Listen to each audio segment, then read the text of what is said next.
Dave, or Bob, Isabel, take us into this, would you? Well, it might seem like deja vu for some of us. Yeah. So I'll just give a short overview and then I'll let both of the Davids jump in. So the language, I didn't really contribute much except for typing it up. But the Davids came up with the language that you saw in your packet based on previous discussion. And you'll see that probably the biggest change was clarification of accessory apartment, and that's an attached accessory apartment, and then a detached accessory dwelling unit. And I'll let David Toomey speak to that a little bit more. But as you'll see, this is a much more simplified version than our previous versions that we've showed you. And we think that this addresses most of the comments that were raised. So looking forward to discussing further. Dave Toomey, what do you have to add, my friend? Basically, we had to make it two different type of units because if we make accessory apartments, anything comes close to a dwelling unit, automatically the electrical code, the building code, and the fire code kicks in, and then they just become mini two families. So the whole concept of having an accessory apartment be an integral part of a single family, so you can have an in-law there, it would go away. Basically, it just becomes a small two-family house. So we divided out to two type of definitions, one for the detached unit and one for an attached unit. And so we put back the definition of an attached accessory apartment and kept the other definition for the detached units. All right, thank you, David. Bob, you have anything to add to this before we get into discussion by members of the board? I purposely have largely avoided this. I recognize capable and informed individuals on given topics when I see them, and that would include Mr. Toomey and Mr. Pendleton. So no, I look forward to the discussion too. I'm sure I will learn something. Thanks, Bob. Thank you. Joyce has joined us now. I see she's back up with us. Thank you, Joyce. So members of the board, what are your thoughts on this? Having reviewed what was presented to us, what are your thoughts? Yeah, Jeff Brochu. I'm going to have to be very careful now to distinguish between the two Jeffs as I call upon you and recognize you. Go ahead, Jeff. Thank you, Mr. Chair. Yeah, I'd like to commend both of the Davids on this. I think this is a much cleaner format to try to follow, and much more straightforward. I just wanted to kind of confirm, because we still have wording elsewhere with ADUs that are limiting one ADU per dwelling unit, correct? So people aren't going to try to have one attached and then one detached. That was one thing that was pretty clear on the ZORs, and I think it's held elsewhere other than the performance standards. So as long as that language is still in there. I will confirm that because that's a great pickup if we missed it, but we'll make sure it's there. And then the second thing I just wanted to point out was a slight, I think a little clerical or typing error. What we have for paragraph E, a detached DADU shall share an existing driveway with a primary residential dwelling unit. The detached DADU is repetitive, so I think we just make one of them. So, but other than that, I think it's really good. Could we maybe by some insight consider just pointing in the direction of where we are going to get the definition for attached from? If it, we kind of went around this a little bit when we're really wrestling with the sprinkler portion of it. But could we just be very clear, Mr. Toomey, if you're going to be using BOCA, or International Building Code, that it's coming from there, or if it's going to be coming from an NFPA code, just so all the contractors, when they speak the technical jargon, will know which definition you'll be referencing to make that determination? Determination that it's attached or not? That is correct, because, you know, at one point when we were wrestling with all the ins and outs of the sprinkler portion, if it was attached by a deck, a walkway with railings and a bench, it was technically a structure by some portions of our zoning ordinance, as to where it seemed like Deputy Chief Pendleton's, you know, definition has to have an upper level, like a ceiling to it, if I understood correctly. And that seemed very clear if it was a covered type walkway. And I just think that having some sort of definition, or at least a reference to which definition we'll be using, in other words, which code we'll reference from, I think would be more appropriate to avoid confusion in the future. Well, for the last 10 years, we've just been going by attached, which has been either by a deck or, like you say, a walkway. It didn't have to have a roof on it. If you want to change it to having a roof, we can change the language so it does, but that's not what we've been doing for the last 10 years for accessory apartments. Well, I understand. I just think having it as clear as possible for contractors as they come to our community, just it makes it, you know, more ironclad if you're referencing a, you know, approved building standard. And if, like I said, if in IBC that you use states that a structure can be just a flat deck, then that would, and you want to use that, by all means, let's just reference it, that attached shall be determined by the IBC. We're trying to get away from the building codes or the fire codes because we don't want to call it another dwelling unit. We want to call it an accessory to the single family. So once we get close to a code definition, we may all of a sudden become a separate dwelling unit, then it becomes a two-family again. So there's no benefit for an accessory apartment. So that's why we've stayed away from tying it to something else. But we can just put it in the language without tying it to a building code that it shall have. But it's just said attached, and in the past, we've just said as long as it was attached, it didn't, you know, didn't have any restrictions. All right, other board members, questions, concerns? Alyssa? Thank you, Don. Dave, regarding assessments and like the tax cards for these, so they're going to be assessed as single families? They have a new code for assessing. It's a single family with accessory apartment, or in-law or family apartment, they call it. Okay, so they'll be distinguished from the two families, which right now are Yes. these falling under a two family still? Yes. Okay, great. Thanks, Alyssa. Other members of the board, Joyce? Any comments, concerns? No, I don't think so. I think Jeff and Alyssa's comments address it. I was wondering too, what is the definition of attached, but it sounds like Dave Toomey has been around the block with this much more than we have. All right, thanks, Joyce.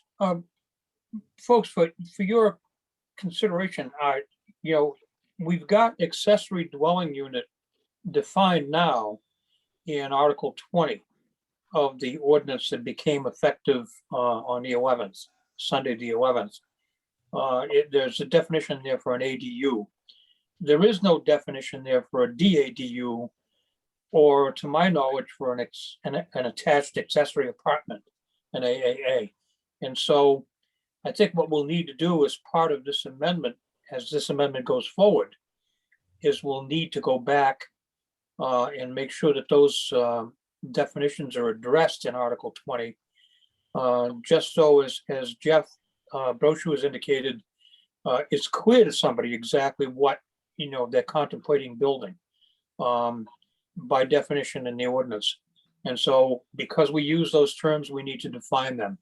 And so we need to do that in Article 20.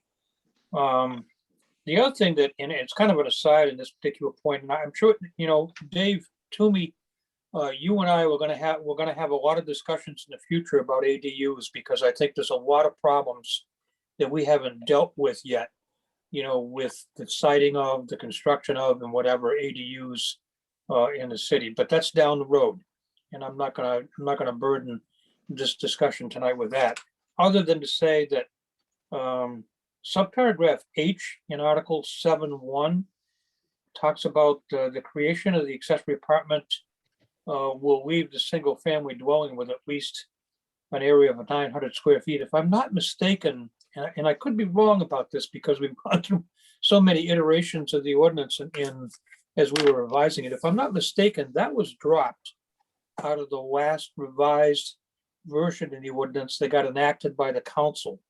And so we need to determine whether or not that has in fact been dropped or if it's still there. If it's still there, fine. If it has been dropped by the council, then we need to recognize that we're putting that back in as an additional amendment, to the ordinance as it was enacted by the council and effective on the 11th of April. Was that So- dropped on purpose? Do they have a purpose to drop that, or they just oversight? I'm sorry, Dave, what was that? Was that dropped on purpose or an oversight? I think it was dropped on purpose, Dave, as I recall, in the discussions that started way back with Emily when she was the planner and moving forward. We had several discussions about ADUs, and I think that was one of the items that was dropped. The other item I see here too that's not apparently in existence anymore is somewhere in here. Oh, okay, no, it's still there. The maximum floor area was 800 square feet. I just wanted to make sure that requirement was still in there for either an ADU or an accessory apartment. The reason I put the 900 back in is because the attached accessory dwelling unit is supposed to be accessory and ordinate to the dwelling unit. So if you had an 800 square foot accessory attached to a 400 house, it really wouldn't be an accessory anymore. So that's why I put. You're exactly right, Dave, and that was my thinking too. That's why I was surprised, or I guess I wasn't surprised. It was a consequence of what happened in the ordinance, I think, as it moved forward, that I don't think that was brought forward. I may be wrong, because I haven't gone back and looked at it this afternoon, but you're right in that the accessory apartment or the accessory dwelling unit was always intended to be subordinate to Right. the principal use of the property, and that's why that requirement was in there.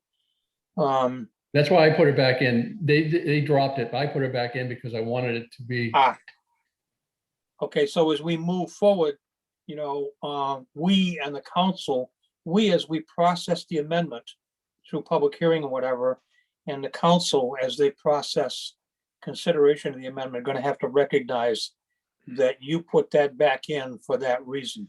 And so we should be prepared, to discuss that when the time comes.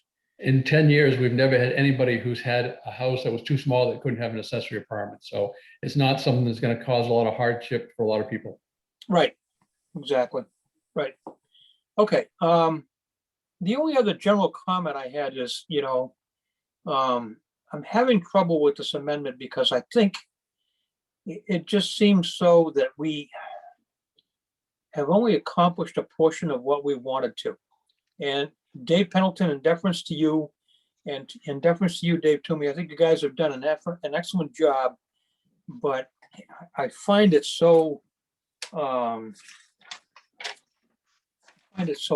if you will, that when you look at the table, we're requiring sprinklers in a detached accessory dwelling unit, but not in an accessory apartment that's attached to a single family dwelling. Boy, I'm having a real problem with that. It just kind of, it doesn't necessarily, it's not necessarily backwards, but it only seems to be part of what we were trying to accomplish. That said, I think we're going to have to work on this some more in the future. But once again, that said, I think this amendment, just as you guys have crafted it, is worth supporting, because obviously it makes an inroad that we have never had before, and that's important. And for that reason alone, I think this amendment, as you drafted it, is worth supporting.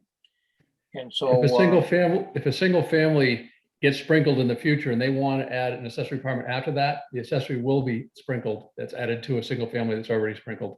yeah, but what I find odd, Dave, is if I may bring it into maybe some simpler terms, I'm going to bring Grammy home to live in an apartment that I create for her in part of my house with a small addition that I'm pushing out the side. I neither have to sprinkle her apartment, nor do I have to sprinkle my house. But if I put Grammy in an apartment over my 2-car garage that's detached, I have to sprinkle her apartment, her ADU. It just seems rather odd to me. And I think, I know what the fire marshal's office is doing to us, but I think, we need to work on that in the future, because someone could look at this and say, you know what, guys, it doesn't make any sense. It's nonsensical. And so, that being said, once again, we need to work on this, but I think this particular amendment at this point in time ought to move through and be recommended up to the council, just so we can make at least an initial inroad into getting this done.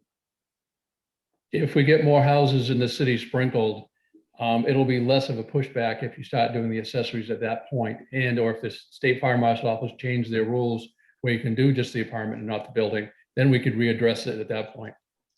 Which, to me would make all the sense in the world. I built an accessory apartment on my mother's house years ago, so my grandson could live there, my son could live there, her grandson, and take care of her.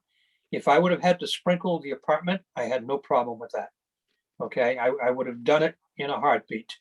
But anyway, be that as it may, we're where we're at. And so, okay, at this point, anyone else in the planning board have any additional, comments or questions? Don, Dave Pendleton, real quick. Yeah, Dave.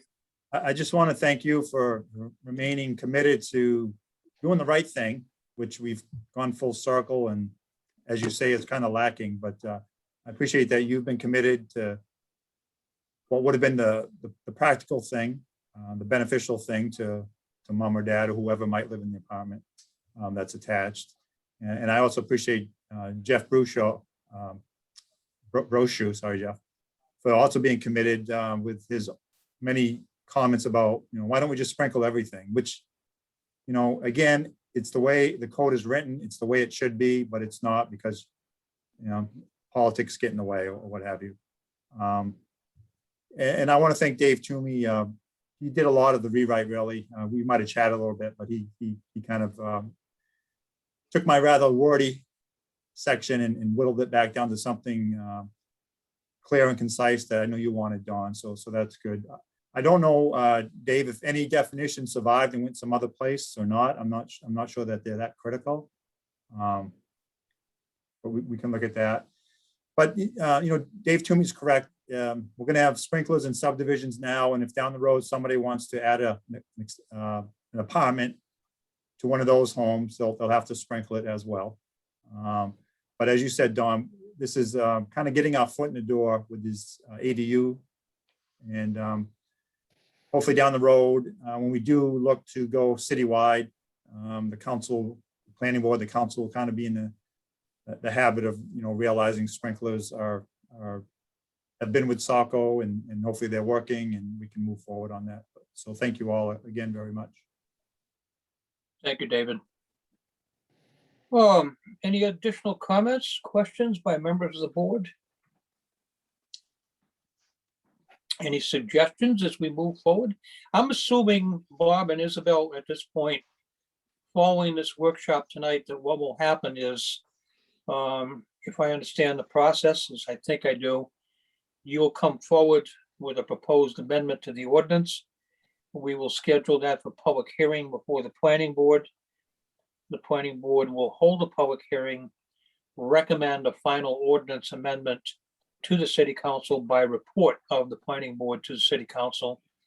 And then the city council will obviously have a first reading and public hearing, and then a second reading and adoption of the amendment if they see fit to go forward that way. Is that the process, as I understand it? Is that the correct process? It is, yes.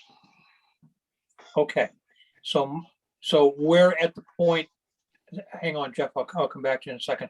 So we're at the point where staff is going to go off and come back in however many weeks with a proposed draft amendment scheduled as part of our regular meeting for public hearing. Is that correct? Exactly. Isabel and Bob? Yeah. Okay. Correct. Jeff, back to you. You had some additional comments? Yes, Mr. Chair, thank you. Well, I think that's perfect then, that staff, when they're compiling that proposed draft, should be including the updated definitions of an attached accessory apartment, because we only have an ADU defined. So if they could enter those in a detached accessory dwelling unit, I think that'd be the most cohesive. So we send it all up as one recommendation together. Right. Now, I guess, Mr. Toomey, are you still okay with detached accessory dwelling unit using the term dwelling in there, or should Yes. it be? Because it will be a separate dwelling unit. It will have its own service, its own wiring. It'd be fire protected, and, you know, so it'll meet all the other codes. So calling it dwelling, it's fine there. And you're right, we have the definitions of a dwelling unit, and that's where we have the different types. Where we have the detached, we'll have to add in the accessory apartment and under the definitions of types of dwelling units allowed, or what dwelling units. Dave Toomey, I'm not sure this is all that relevant at this juncture, but I'm just curious from the standpoint of if it's an accessory dwelling unit, therefore, you know, something being established in a detached structure, it has to have its own electrical service entrance, is that correct? Detached, If it's detached, right, it has yes. to have its own electrical service entrance, okay. Yep, two buildings can't share their service, two dwellings can't share a service. Okay, can they share water and sewer? Yes, Okay, because that's per lot, that's brought to the lot. because that's brought to the lot, okay. So the only distinction in the detached is it has to have a separate electrical service entrance. And its own wires on its own circuits. The circuits can't come from the house. Yeah, right, gotcha, okay. That's good, yeah, you know, I'm not sure it was all that relevant at this point, but I was just curious. Well, Mr. Yeah, Chair, yeah, this is you got a Jeff. question? I guess to touch on Dave's point, where are you getting that from? I mean, if it's under common control and the utility of electricity is provided as part of the compensation, then it could be supplied by a feeder with access to its own overcurrent devices. And Right. so, you know, we have to be very careful when you say separate service versus feeder in the electrical world. And I don't want to get too technical. And that's why I was asking, because some of my conversations with Marcel was that you guys were getting hung up on the term dwelling. And, and should you possibly have a discussion with Marcel and find out if a detached accessory dwelling is the best title for it, because it may be better a detached accessory apartment. Because if it is truly for mom or grandma to be there and it's your garage and you know that there's not going to be rental activity after their time here with us on Earth, then you could leave that as a feeder as long as there is overcurrent device accessible to that tenant, and you would not need a separate electrical service. You would save that cost in the future. You're right. It's the accessibility to this panel. So if they don't have it, then it would have to have its own. Yeah, that Marcel did mention that. But typically, most are not going to allow, or, you know, to get to their service. It depends where it is. So chances are it's going to have its own service and own wiring. But we'll work out that language with Marcel when we issue these permits. Interesting. Okay, as we wrap up here, board members, any further comments or concerns, questions? Staff, both Bob, Isabel, Dave Toomey, Dave Pendleton, what do you need if additional info or direction from the planning board, if any, as to how you should head on this? Anything? Have you heard anything that gives you any concerns? I have not. No, I think the real experts on this topic are right here on the screen before us. And in terms of when this gets to the city council, in my opinion, and I'm not disrespecting the council, but I don't, you know, clearly this is a fairly specialized topic, and I don't think we're going to run into any experts on this at the council level. So I would guess with responding to the few issues that have been brought up this evening, which we will do before the board sees this again for a public hearing, we will bring you back what is likely to be the finished product. So at this point, we're scheduling the 20th of April is all set. We have an agenda in place. May 4th is not all set yet, but we've got a good idea of what's going to be on that. Is the board? What's the approach on the part of staff? The two Daves. How important to move this right along, or if this sits for a few meetings, is that going to be a problem? I think I have a couple permits in our office that are looking for detached dwelling units, So the sooner the better then, huh? most likely. Okay. Hmm. Okay, well, we will pull this together quickly then and get it back to the board. So I would expect we'll see this, we'll shoot for May 4th. We've got three regular items on the agenda that each are going to take up a fair amount of time, but I don't know why we couldn't get a public hearing over and done with within 20 minutes on this issue, and if so, we can probably tuck this in. Just two general comments. Dave Toomey and Dave Pendleton, I wonder if, have you had any discussion with anyone about this? Has there been any pushback so far on any aspect of this? They knew they were coming, so they've been waiting, that's all. We haven't got all the final details out to them. We have told people that they might, if it's detached, it's going to be sprinkled. So I think the people are looking in to get pricing, but haven't heard anything back at this point.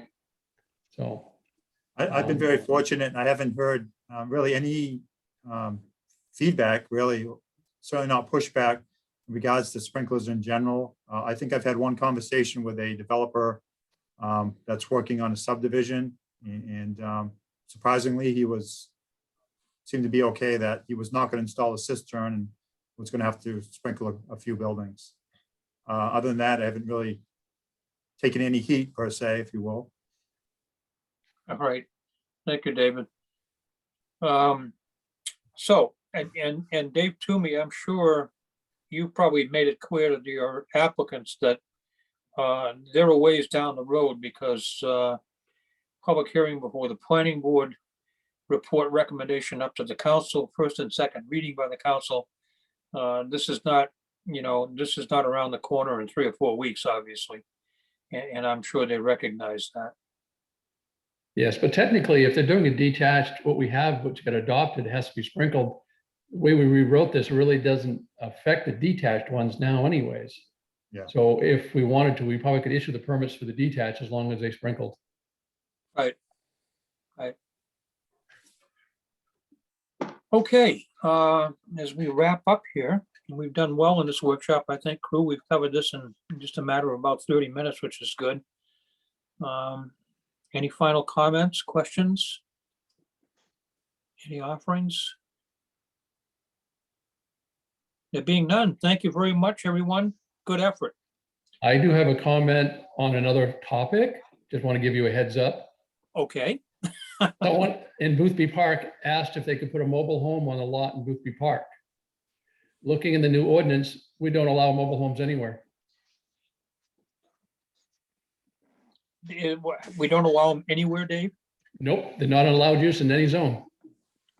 Oh, I think that was an oversight on our part, Uh-huh. because we used to. I think matter of fact, I think in R4 and R4, C1. yeah, exactly. My neighborhood, in R4, they were permitted, right? But Yeah. the problem with R4, it became medium density. Ah, So now you got them widespread. C1, there's not a problem. We can put it back to RC. So I did a tally of how many mobile homes we have, how many are in the mobile parks, how many are allowed out there, how many are not already non-conforming, how many in Boothby Park, and how many in town near Stockman Avenue. So out of the 332 mobile homes, there are 265 of them in the mobile home parks. We have 25 in allowed zones. We have 15 that are non-conforming. Most of them along Buxton Road that used to be in the C1. turned out to be an R1D, which is not allowed. So we have the 15 of them, they're not now non-conforming because of zoning changes. We have 15 in Boothby Park, which would become non-conforming if we don't allow it.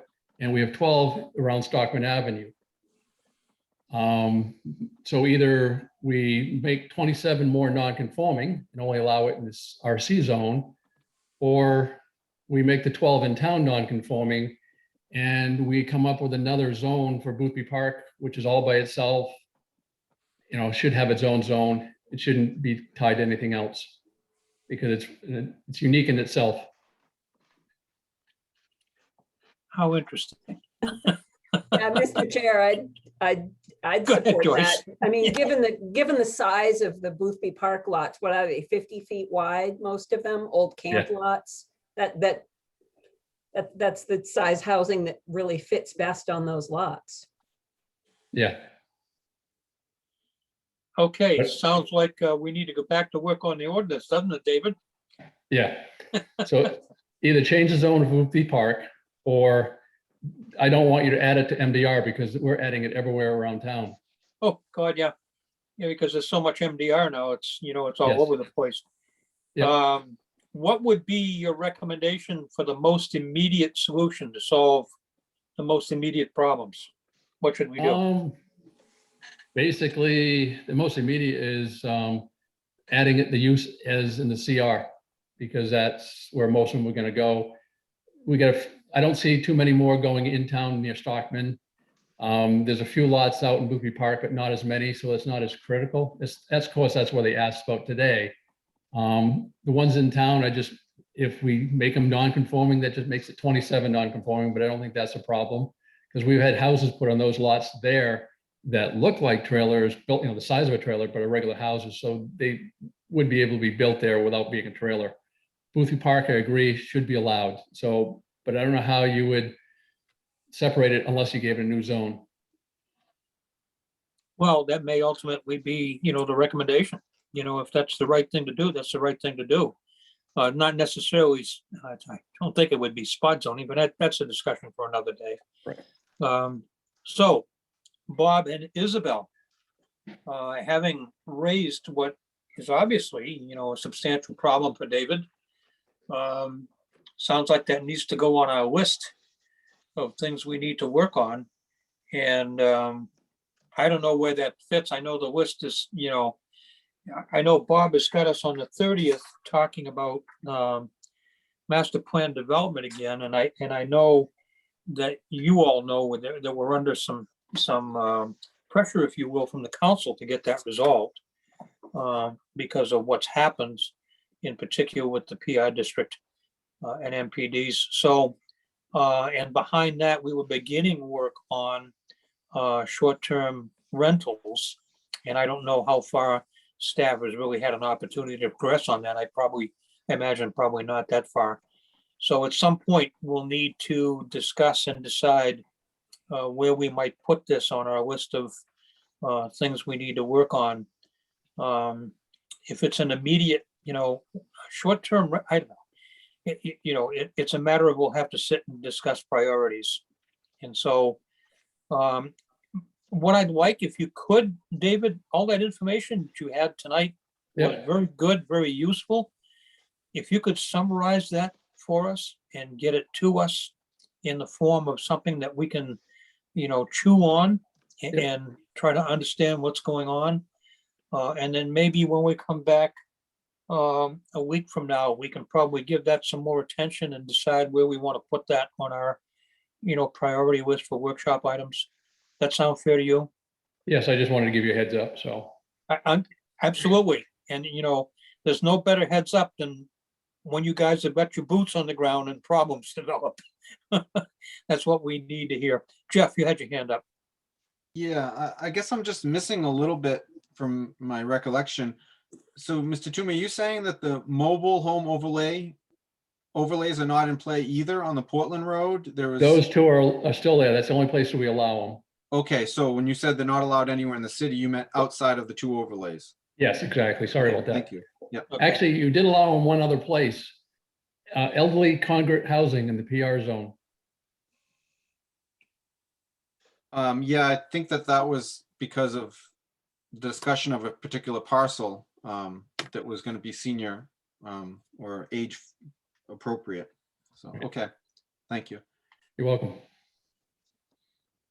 All right, so while we've got a little bit of workshop time left, and I don't want to use it all up, but anybody in the planning board or staff have any thoughts about it's been my continued emphasis to keep going with our workshops every meeting so that we're progressing through items or issues, that need to be resolved as best they can and as soon as they can. This is a perfect example of that, David, and thanks for bringing that to us.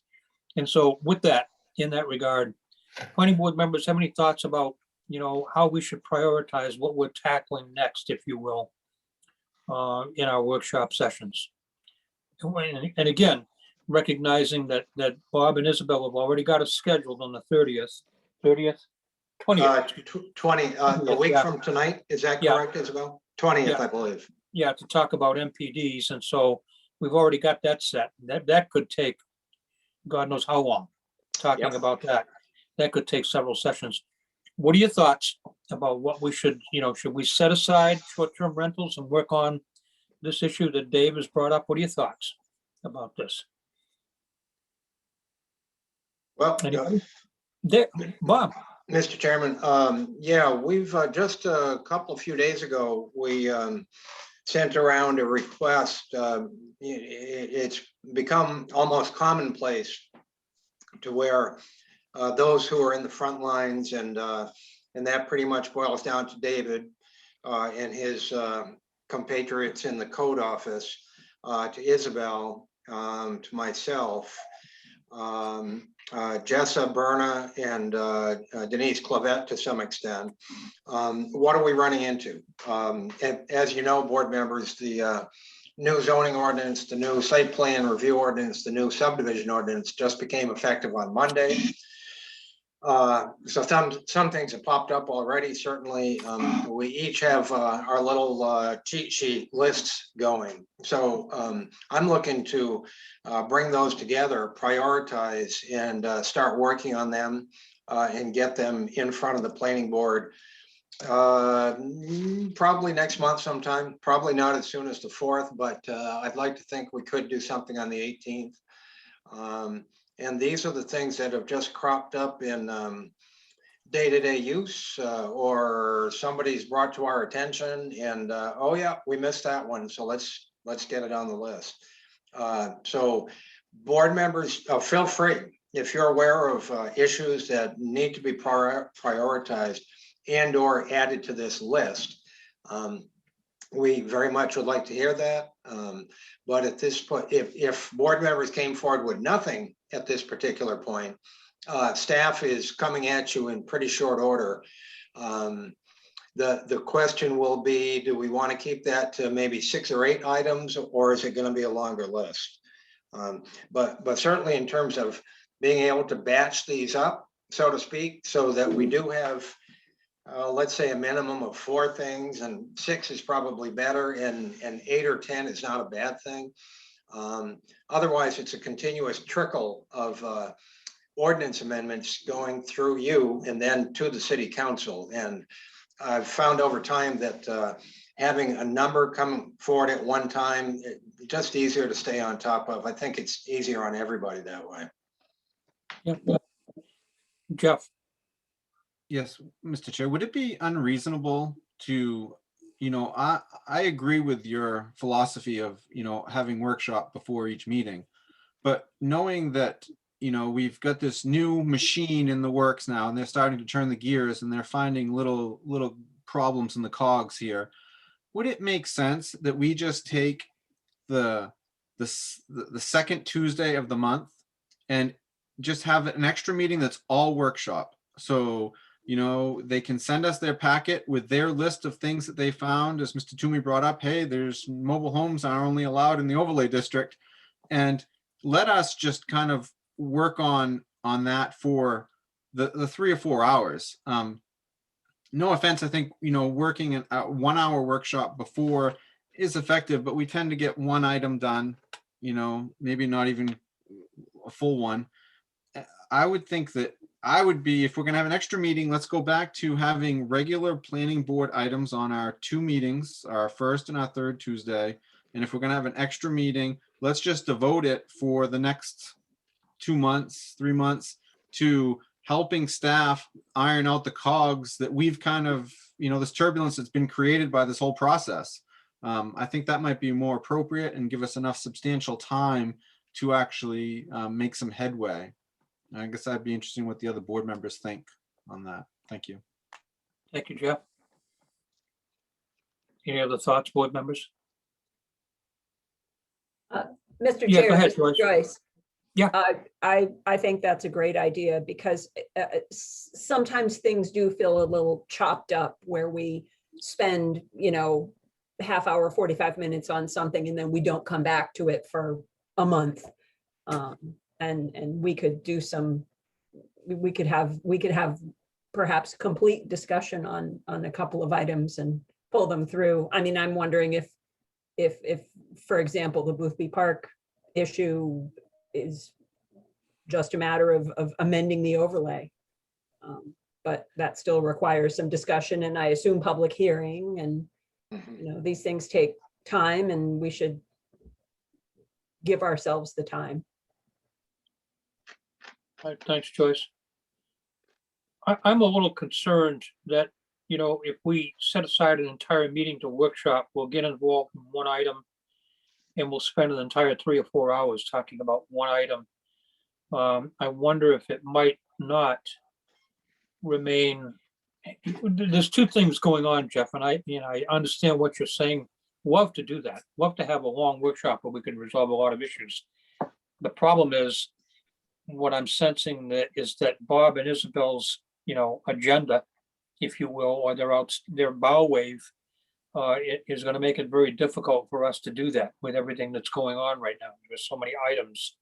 They have so many applications in the fire that we're already seeing ourselves last month with 4 meetings and who knows how many this month. We're just dealing with, items that are up for application. So I'm a little bit concerned about that. I'm not so sure that 1 hour on an item is not a fairly effective way of doing it, because what you try to do is, as we did in this 1 hour, and we've gone, actually we did it in less time. You talk about the issues, you surround them, you decide what the next step is, and you go off and do it. And I'm sensing in a lot of cases, for instance, as we start moving master plan developments in the PR district again next week, that you discuss it for an hour and decide to go off and get some more information and decide if you need to, to bring some more info in to making a more informed decision. And so, we'll be torn about which approach is better. And, we can try both. We can see what happens. I would suggest is, Jeff, as you suggested, we can have a special meeting at least once a month to do this. And let's find out how effective it is, and if it's really effective, then we can continue to pursue that. As long as it doesn't put too many applications that we have before us on too much of a back burner. Because, these folks are obviously, entitled to due process when they get something going before us. All right, we're still doing well in the workshop. Jeff Grossman, you've been sitting there very patiently listening to us. What are your observations? What are your thoughts concerning this process that we're going through? I mean, personally, I think, having a workshop an hour before the planning board meeting is probably, beneficial. I don't see any need of having any type of meeting for 3 or 4 hours. I don't think it's effective, or I just don't think you get much done after an hour and a half in a meeting. So, I wouldn't want to see 3 or 4 hour workshops. All right, thank you. Yeah. Okay, Bob and Isabel, would it be fair, if I may request, that you come to us next week at the end of the 1-hour workshop that we're gonna do on master plan development with a very simple list of what's on the table. And then in no particular priority and no particular, listing 1, 2, 3, just what's before you. And then maybe we can have a brief discussion if we've got some time on how we want to prioritize it and tackle it. Would that be fair, to ask you folks to do that for us? Absolutely. Yep. I don't think that'll be any problem. It All won't right. be a 3-item list. It'll be sufficiently longer, but it'll be a That- list. certainly. and, I was gonna make a comment about that, guys, I don't care if the list is, and I don't want to be exaggerating, be ridiculous here. I don't care if the list is 50 items, okay? The idea is you look at all of them and I don't know how to run what was the things that Denise was running when we were doing the ordinance? What did she call them? These work sessions where you prioritize things. No, I can't. Correct. A charrette, thank you. Correct. Thank you, Isabel. Okay, yeah. I don't think we need to hold a charrette, but I mean, I think it's probably, you might look at the list and say, I can tell right off the top of my head that this one right here is something we ought to tackle. And see if everybody has got general agreement about that and just stick it up there at the top, and go for it. Let's see how that works, if you would indulge me on that. Let's get a list from Isabel and Bob next week, look at it and decide, yeah, let's hit this next, because it's got the most implications, if you will. Sound fair? Sounds good. Sounds good. Sound Yes. fair?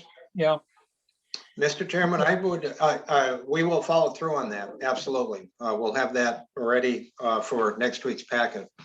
I think that would be very helpful. I really do, guys. I think that would, because, I've been slamming about this for a long time. We had dropped our workshops for many, many meetings and I missed them from the standpoint, and I don't think we've had the opportunity.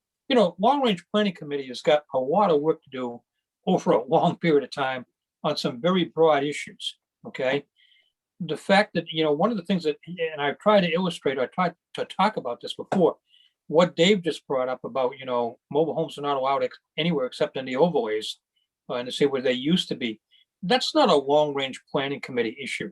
Okay, that's a technical issue that's just an oversight of the ordinance and should be able to be resolved, fairly simply. So that's where I see the planning board playing a continuing role, in tackling those issues piece by piece, little things that matter in the long run. But you get them changed as you go along, and let the long range planning committee worry about the much broader issues, in the city. And so I think we have a role to play in that regard in continuing to clean up, the ordinance as we go. Isabel, yes. Sorry, I didn't want to interrupt, No, but I it's do want to okay. give a short plug for some upcoming, speaking of the Long Range Planning Committee, some upcoming public meetings that we're holding as part of the comprehensive plan process. So starting on the 22nd of this month, we'll be holding a series of sort of broad public meetings where we will discuss things like downtown, mobility, housing, and one more that I am forgetting off the top of my head right now. Mobility, transportation. So those will be held on Thursday, the 22nd, and they start at 6 p.m. They are, public meetings for anyone to attend and learn more about the process. And then there will be a series of 4 after that. So mark your calendars. Thank you, Isabel.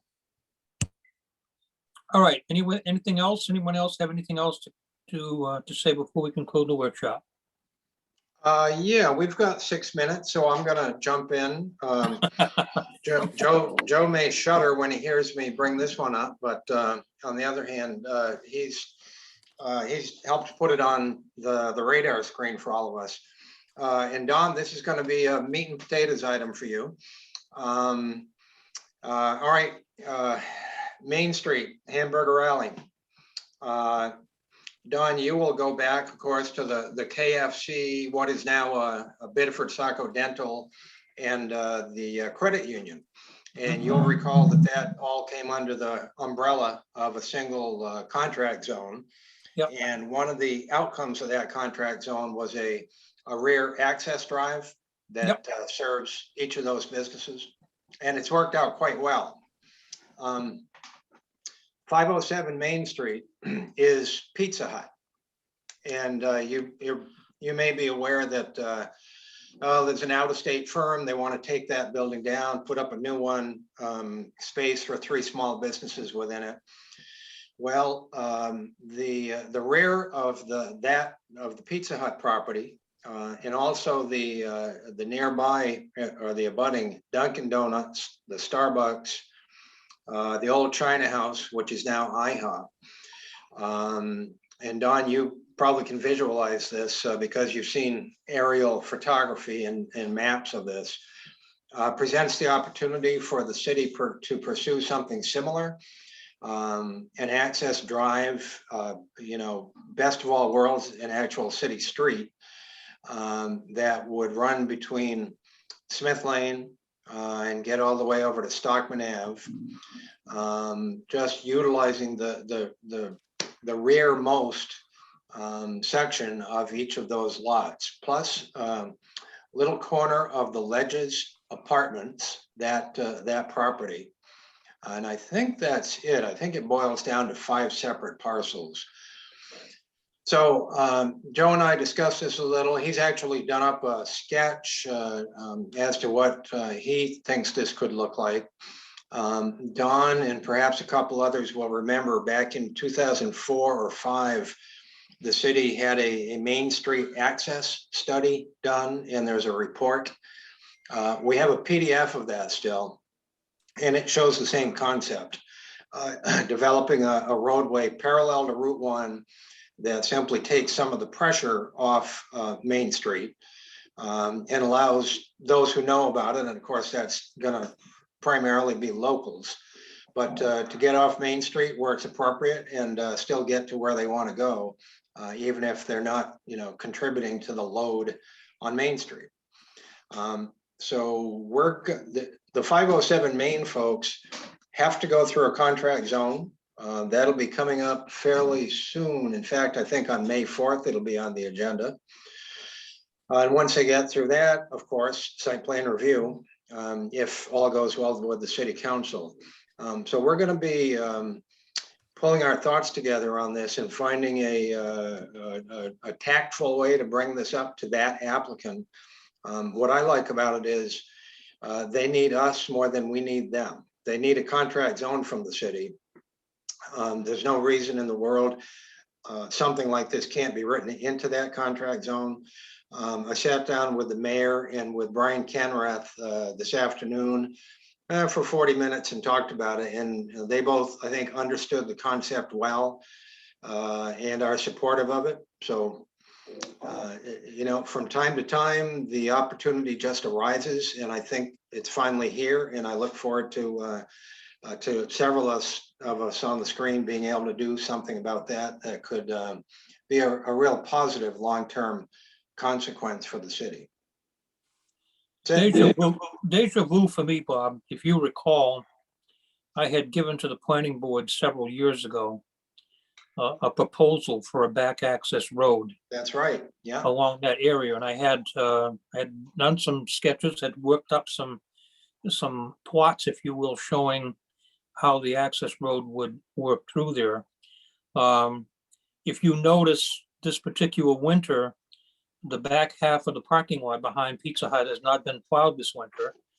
And the reason for that is it was never used anyway, all these years, that even when Pizza Hut was there. And so that's the beginning of your access. There is some possibility for the back part of Starbucks, and in particular the IHOP property. If you remember years ago when Pizza Hut was there and when IHOP was going in, they were even interested in what they could do with the back part of their property, because it literally sits back there rather fallow and not doing anything. Yeah. And then another important ingredient to this is right across the street from Louise on Stockman is a piece of property that's owned by the city of Saco, which would be the complete terminus of that back access road. When I had studied this years ago, in my estimation, someone coming up from the beach area, coming up Ocean Park Road, could take that back access road, and between the east side and the west side of Route 1, if they crossed at Hutchins over to the Hannaford side, they could access 23. I think it was 23 businesses without ever getting on Route 1, just coming up the Ocean Park Road, between Hannaford and all the other businesses that are on the east side. And so I've been itching to see the city doing something for years about that back access. I think it's so instrumental to go from Hutchins over to the Ocean Park Road. The people on Louise are probably going to strangle me, but when they find out that would be, a plan that the city is considering, but we have to do something. And I think, it's not for the benefit of the tourists traveling Route 1, it's for the benefit of the people who live in this area year round, who would have access to all these businesses off these back access roads without getting into the fray on Route 1. And I think that's enough of an incentive to relieve some of the traffic. What was the last count, Bob? Something like 28,000 cars a day? It's in that vicinity. Yeah, in the vicinity of 28,000 cars a day, somewhere in the vicinity of 6,000 at peak hour, at the corner of Hutchins and Main. We need to do something about that. And I think I'm going to stop because I can go on and on about this. What I will do is I will dig out of my archives that proposal that I made and share it with you in the short time to come. Please Okay. do. Great. Yep. Yep. All right. Thanks for that, Bob. Sure. If we're done, we've concluded our workshop. Anybody have anything further? All right. Thank you very much, everyone. And so I will call to order the regular meeting of the planning board for Tuesday, April 13th, 2021. Recognizing those members and those planning board members in attendance this evening. Alyssa Boutot, Vice Chair. Jeff Grossman is our newly appointed member. Welcome, Jeff. Joyce Leary Clark, Jeff Brochu, and my name is Don Gerard, Chairperson of the Saco Planning Board. So the record will indicate we have 5 board members present this evening. We may have Sean Nicholas, another board member, joining us later, but he's committed to something else earlier this evening, and we'll see how that progresses. I also have Bob Hamblin, a city planner, and Isabel Exley, who's a planning and economic development associate for the planning department. Joe Laveria, I know, is our city engineer, is here listening in with us. Dave Pendleton, as our deputy fire chief, has been here with us. And Dave Toomey, I don't know if he's gone away or not, but he has been here, our director of code enforcement. One person I don't see present with us this evening, and I think Jody McPhail, councilperson from Ward 6, indicated that she was on vacation, I believe. And probably that's the reason she's not here this evening. But recognizing that Jody McPhail, our council from Ward 6, is usually here as our liaison, but understandably is on vacation this evening. And so that being said, and having acknowledged everyone who's at the table this evening, I'll get moved to the first item we have on our agenda, and that's the minutes of the previous meeting, that of April 6th, 2021. Planning board members, any comments or questions relative to the minutes as presented?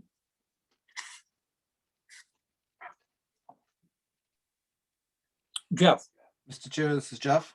Yep.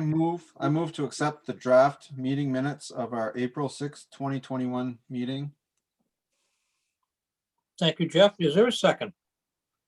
This is Alyssa, I'll second. Alyssa, thank you for the second. Discussion by members of the board. I'll poll members of the board. Alyssa, Yes. Jeff Grossman,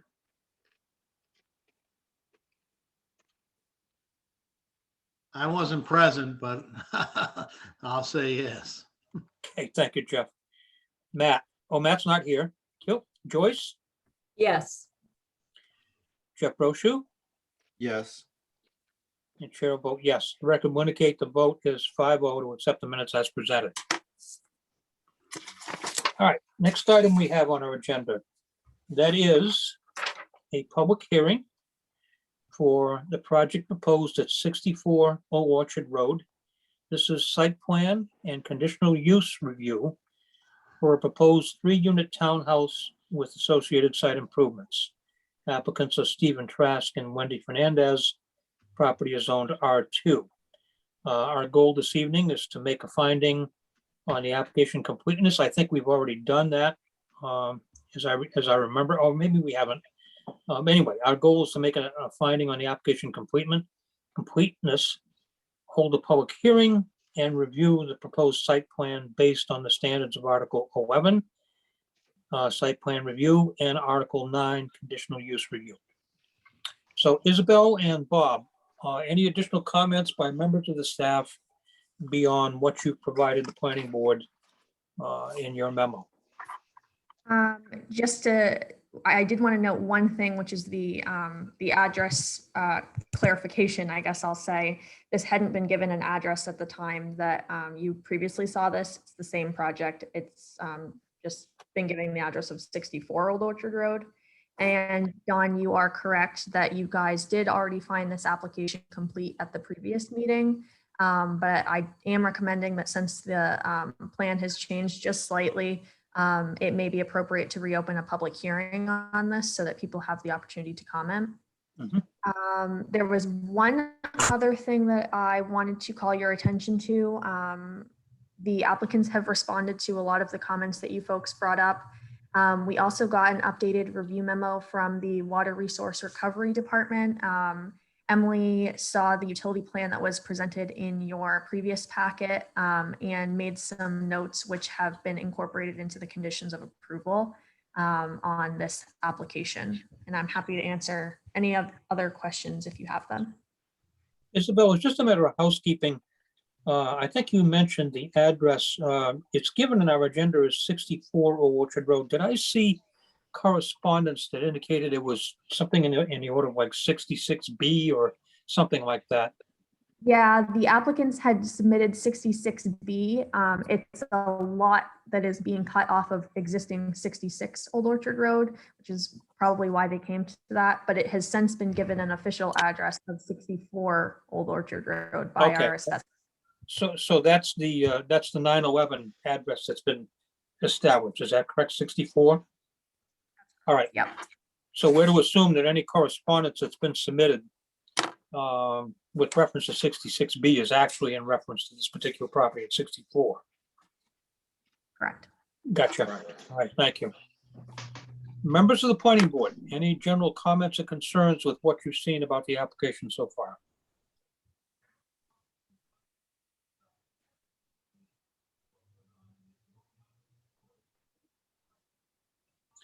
If I may, just let me list, if I might, Isabel and Bob, correct me if I'm wrong here. Going through the materials, it seems to me that the outstanding issues might still be, and correct me if I'm wrong, water resources having some additional concerns that haven't been, well, maybe they have been adequately addressed with the pump station issue as a result of your proposed conditions of approval. There was an outstanding issue with the easement for the drainage swale being set in place. I'm not sure that that's been done yet. You had advised that the planning board should give some additional review and consideration to the design standards for the building, as I recall, or as I read. And it seems, Isabel, I think your recommendation was that given the revised site plan, that we should probably, as a planning board, revisit the landscaping and see if we need to re-review that and determine if it's adequate. Have I pretty much surrounded the issues that sounded like they were still outstanding? Yeah.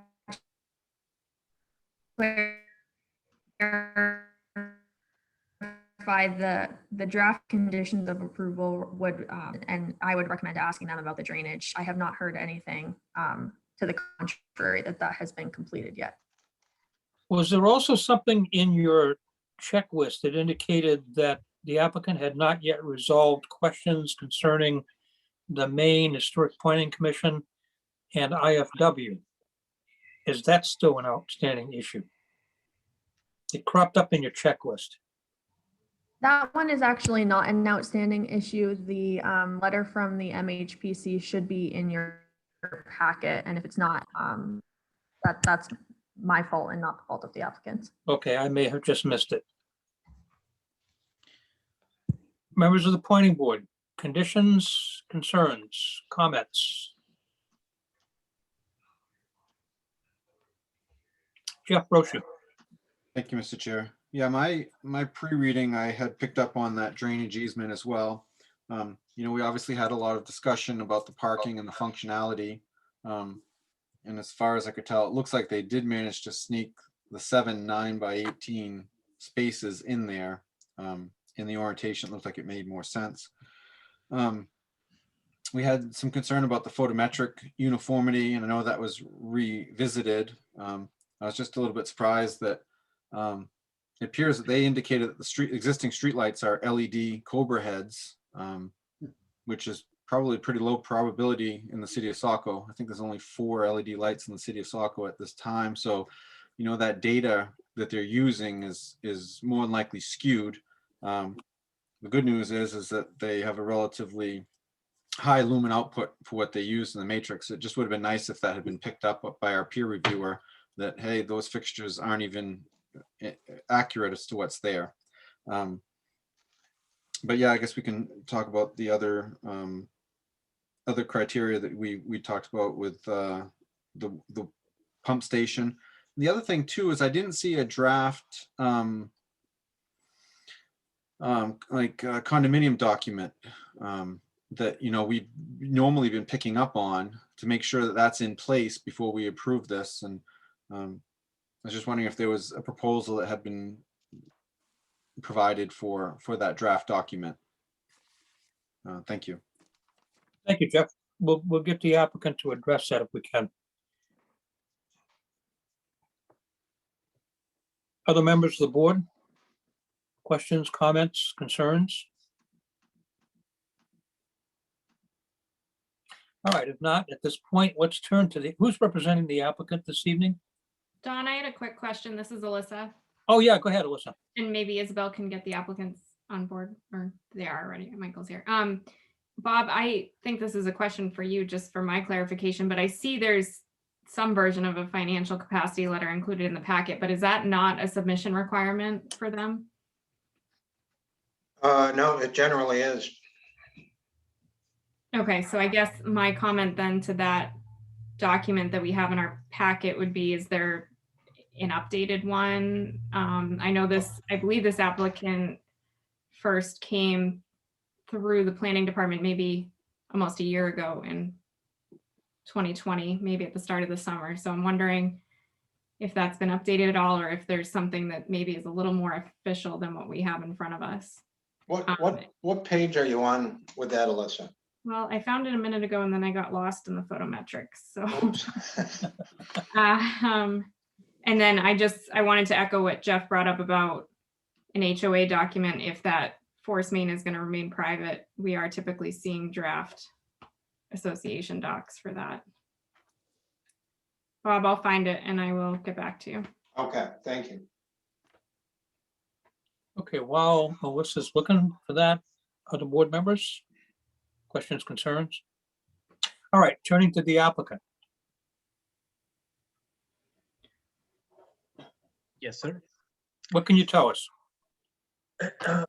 So I'll start with I'll try to go through the questions as I remember them, but please remind me if I forget one. The drainage easement, I think we heard from that abutter at the public hearing 2 weeks ago, and what he's told the applicant and what he told the board 2 weeks ago was he's in agreement with the design drainage ditch that's going to go along that shared property line, and he intends to execute that easement. So we're hoping that can be a condition of approval. With regard to, so with regard to condo documents, the owners indicated to me that this is going to remain under his ownership, and these will be apartments.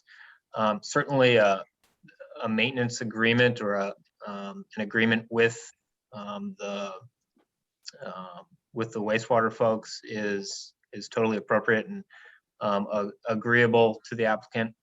That'll be a private pump station and private force main connecting to the public work. And again, if it's agreeable to the board that we can work out the details with that with the wastewater folks, again, that would be preferable. Was there something else that I'm forgetting?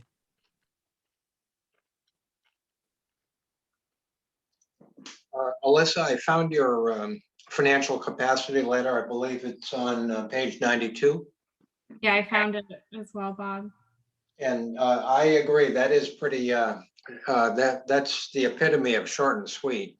Yeah, a little bit more detail and something issued by, I don't know the Whitman Group. That means nothing to me. I think we're typically seeing them dated with some sort of scope of what projected costs are and things of that nature, right, Bob? We're a little uneven on that. Typically, well, what are we subject to? Site plan and conditional use tonight, is that, or are we into subdivision too? Site plan. Site plan and conditional use, my brain, yeah. Okay, I think you'll find the requirements are a little more burdensome in subdivision. So at site plan, quite honestly, I'm not sure that a financial capacity letter is even required. Okay.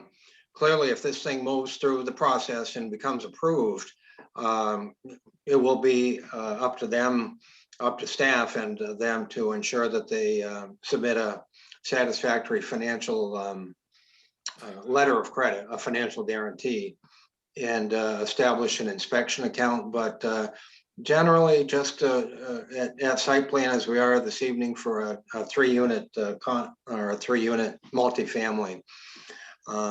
No, I'm not overly concerned that we don't have a financial capacity letter, issued by a bank or a credit union. You won't find that in the submission requirements. Okay. Members of the planning board, any additional comments, questions, concerns? Particularly Mr. with the Chair? applicant. Mr. Chair, the other issue was whether the landscaping needed to be updated. So to the applicant, is there any change in your landscaping plan? Yeah, let me scroll through. This was not completed by my office. If I'm looking at the same packet you guys are, which I downloaded, it's on page 93. And what it shows is a couple of street trees labeled as maple trees along the frontage. Nothing would prevent that from moving forward. No changes to the layout would affect that. And then there'll be some bushes in between the entrances as well as out behind the building. I really don't see anything,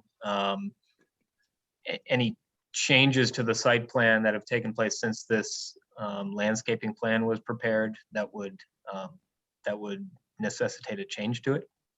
But certainly welcome any comments on it.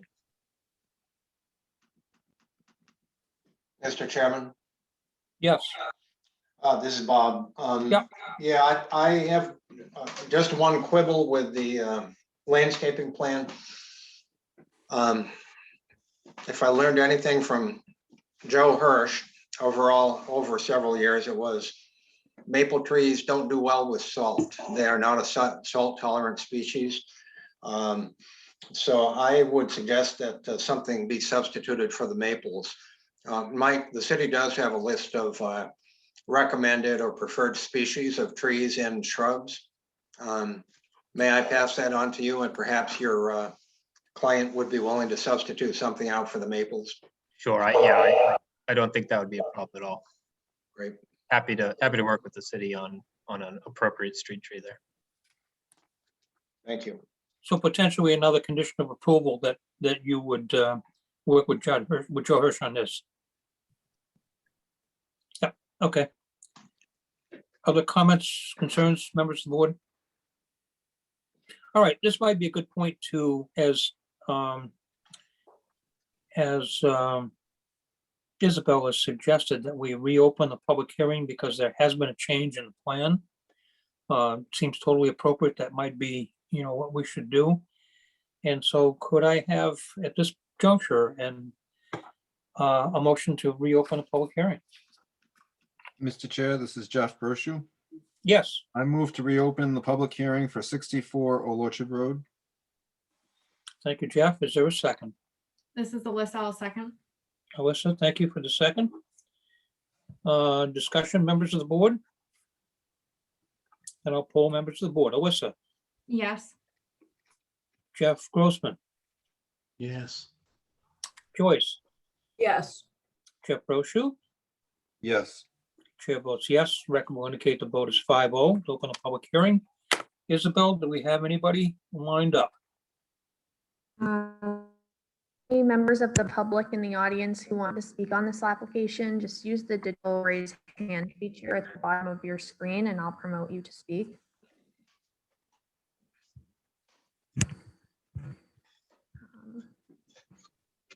Or *9 if you're joining from a cell phone.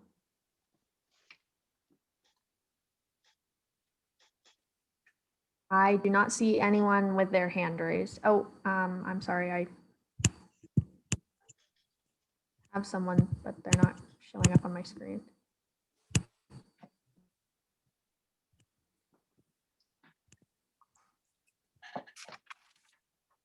Okay, identifier Kevin Leclerc, you'll just have to Am I unmuted?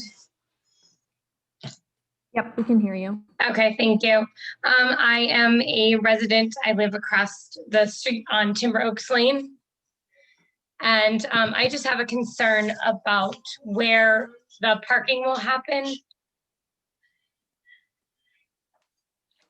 All right, we'll have the applicant address that. What's Thank your concern specifically?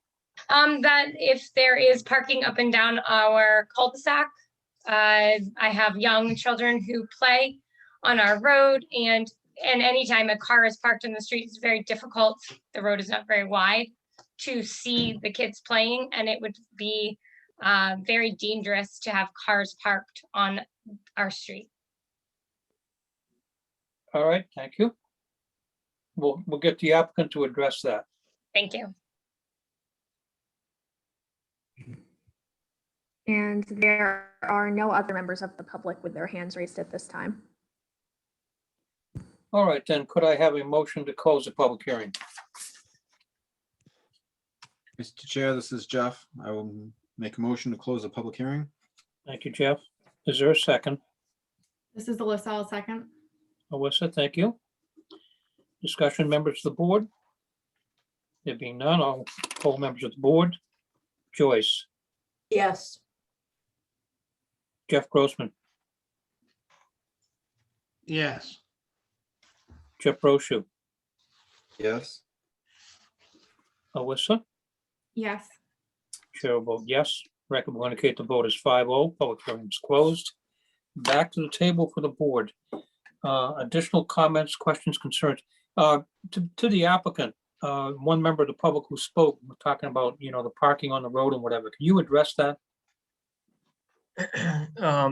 Yeah, what I can say is that the ordinance requires 7 parking spaces for a 3-unit residential structure, and which equals 2 spaces per unit plus 1 visitor space, and that's what's proposed. As far as I know, Timber Oaks Road is a public street. So I'm not sure we have any ability to limit limit parking on a public street like that unless Public Works would be amenable to it. But yeah, I guess all I can say is that the applicant's proposing the number of spaces, parking spaces required by the ordinance. Okay, let me turn to Joe. I know Joe Laveria, I can see on screen that you're there with us. Could you tell us, Joe, if you know of any parking restrictions on that portion of the Old Orchard Road? Do you know if there are any signs posted? No parking or no parking this side or whatever? Yeah, I don't believe there are any signs, Dawn, on any of those streets that are prohibiting parking. I can check to make sure, but I'm not aware of that. Okay. All right, thanks, Joe. I appreciate that. Back to the board, any additional concerns, questions? Jeff, you got your hand up. Thank you, Mr. Chair. Yeah, I guess I'm kind of going through some of the items that we've raised, and you know, the applicant's representative is saying that they plan to hold this for rental property, but throughout the application, it's talking about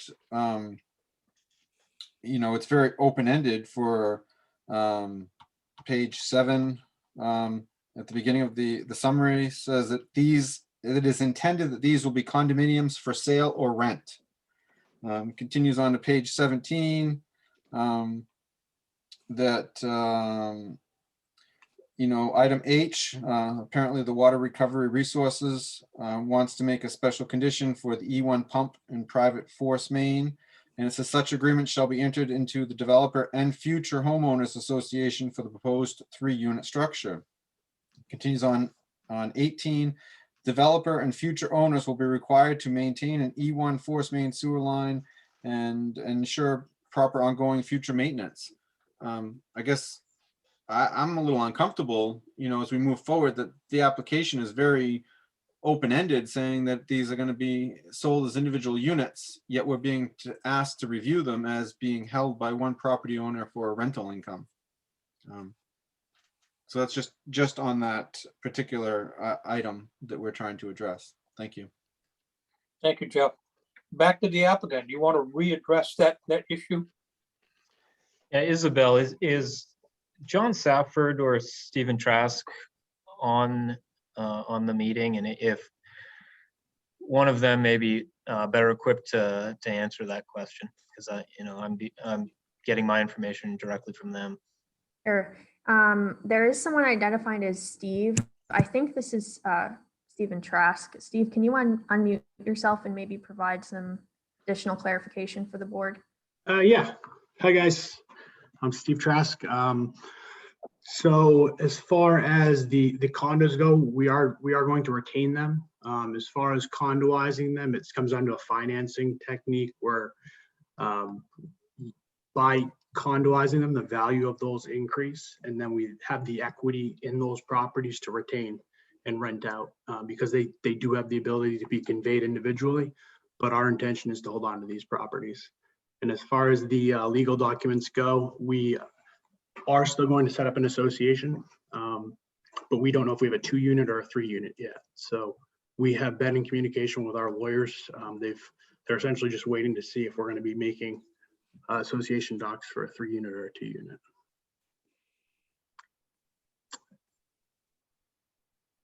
Does that make sense? Does that address your concern, Jeff Brochard? Thank you, Mr. Chair.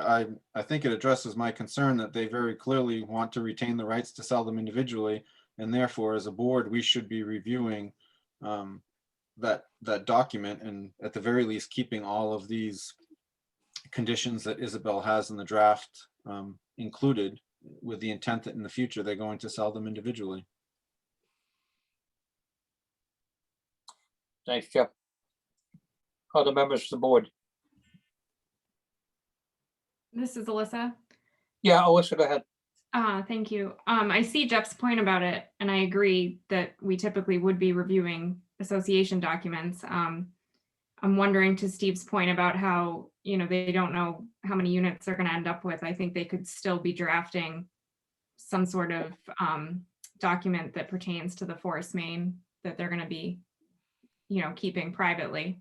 And Bob, I'm just wondering if in a situation like this, it would just be appropriate for us to say that, the city will be reviewing any and all association documents as the applicant has them prepared. Absolutely. If the board cares to consider such a condition of approval, I would suggest that neither Isabel nor I really concern ourselves with those, but instead we pass them on to the city attorney for his review. So I'm very comfortable in addressing the issue that way. If I remember correctly, we did that on a previous project, the 224 North Street project in the past. So that has occurred before. Yeah, I'd be personally satisfied with that direction. And presumably, in my estimation, Howard Carter wouldn't be concerned whether it was an association or an individual who's responsible for the pump station, as long as somebody is, and somebody's identified as having responsibility for it. Maybe that's his main concern. And so it will probably have to think about how we want to fashion potentially an additional condition of approval, and to that effect. I don't know. I don't know legally how bound the applicant is to what he's representing to us as we move toward, and I think it's not so much site plan approval in this particular case, but conditional use approval with respect to the form of ownership of the property. And Bob, you may be able to help us with this. If the applicant is representing that he would like to, that he's planning right now to retain ownership of the building and rent the units, then conditional use approval assumes that's the case. If the applicant was to change that in the future, would that then nullify his conditional use approval and require reconsideration of that? I'm going to hazard a qualified guess and say it would not. It would not. Yeah, Mr. Chairman, typically the planning board has not been overly concerned with form of ownership. So whether it's a 3-unit apartment building or a 3-unit condominium, that's for others to concern themselves with, not the planning board. You can go through site plan review or the zoning ordinance, and you're going to find precious little verbiage directing the planning board to be concerned about form of ownership. I guess it's only with respect to whether, my thinking it would only be with respect to whether the conditional use is approved. And as Alyssa and Jeff have pointed out, if condominium form of ownership ultimately results in the property, legal counsel has not reviewed any condominium document and recommended to the planning board whether or not that's an acceptable form, of ownership for the property in question. And therefore, is that instrumental in determining whether or not we should provide conditional use approval? Who's the applicant? Who is the applicant on the conditional use application? Steve Trask. Steve Trask is the buck stops with Steve Trask. Okay. And the conditional use consideration of conditional use permit should be all about Mr. Trask. That could change 2 weeks after this, but conditional use permits run with the land. So if Mr. Trask totally bows out and it's A, B, and C that are owning those properties, or if even a single owner picks up the entirety of it, essentially that person inherits the conditional use permit. And to be clear, when we're talking about a use, the use here is multifamily dwelling. It's not apartment versus condo. So I would just sort of keep that as far as the conditional use discussion goes. Okay. I don't know why we've ever had, why we haven't had this discussion before, but it just, all of a sudden it seemed problematic for a reason. And I don't know why now, but Jeff, go ahead. I would just want to be clear that my only concern with any form of ownership is the fact that there would be a limited common element of maintenance that would be evolving around that waste pump. And it seemed very clear in different projects that the city doesn't like to get encumbered into these questionable areas where the foundation wasn't laid appropriately, if you will, with the appropriate documents as who's going to pay for that, as to where when the system fails and it backs up because it wasn't maintained, and this public works has to go down there and try to clean it out and get them going, not having the proper paperwork in place so that they can go back and say, this is how what was supposed to be maintained. There's no structure to maintain it. That's my only question, is that if they're going to be sold individually, there needs to be an appropriate homeowners association document spelling that out for anybody who may buy that in the future, is my point. Thank you. And I don't disagree totally with that. I think you're much closer to right than not. I would say that it's likely that could be addressed via deed restrictions as well. But I have not posed that question to the city attorney. Certainly can tomorrow. But if the board is overly concerned with that, then the board will do what it will. But if it comes to a tabling so we can address a couple of these issues, then so be it. I don't know if it's necessarily appropriate. I think if the board has a genuine concern about this, what they should consider is another or an additional condition of approval that simply says it's been represented to us that, Mr. Trask is going to own the property and rent the units and is responsible, for the infrastructure of the property. Should that change, then Mr. Trask needs to recognize that he may need to have a new ownership and maintenance agreement prepared and approved by the city as the project goes forward. In other words, if it changes to condominium ownership, should we condition the approval of the conditional use on that? If that changes, then a new document comes forward that's approved by the city. Joyce. Mr. Chair, I think if on page 17, which is proposed condition of approval 5H, we may just be able to tweak that a bit, because that 5H says the applicant shall be required to submit a maintenance agreement for the E1 pump and the private force main and sewer line maintenance.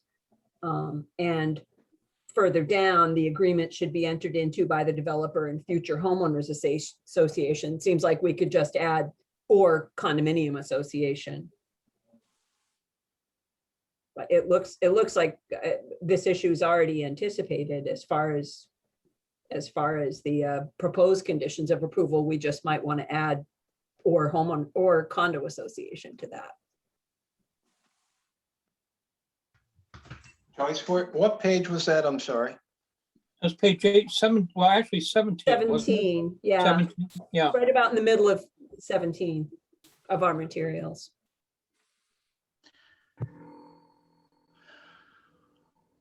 There's also on page 18, as you were alluding to, Joyce, that item 12 says developer and future owners will be required to maintain E1 force main and sewer line and ensure proper ongoing and future maintenance, providing Water Resource Recovery Department service records of maintenance. And then 13, pump and force main shall remain private. Those are pretty stiff conditions right there that number one, the city will never have to inherit them. And secondly, that whoever owns it in the future has to maintain it and take care of it.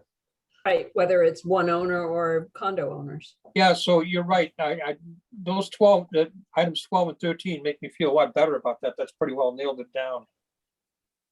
And perhaps the easiest solution would be just to simply change in number 12 to say developer and or future owners, just to be clear that the developer has stated Yes. at this time that he's going to own it, but if there are future owners in the future, then they would be. Although required to it works the way it is, developer and future owners, whoever the future owners are, Mr. Trask or several other people in condominium ownership. Jeff Grossman, you have a comment?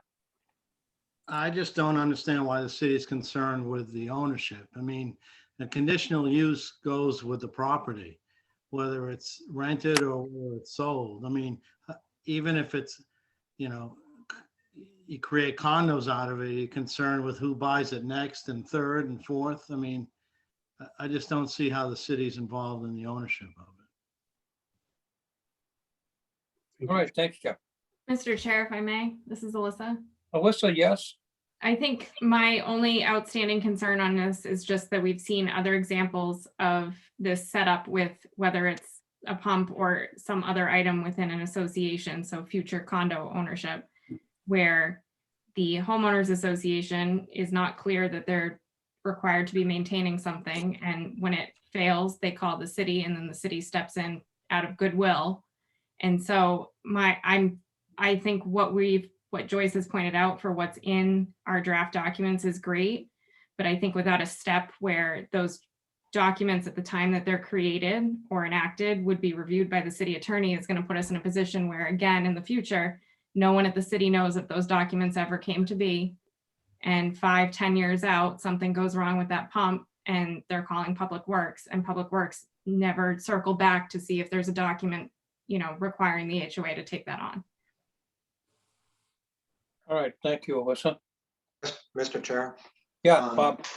Yeah, all right, so I'm looking on page 17 of the packet.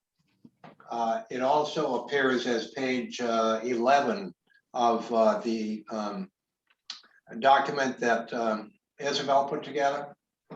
And right at the top of this page 17, there's a series of letters, B, C, D, E, etc. Is everybody looking at that same page?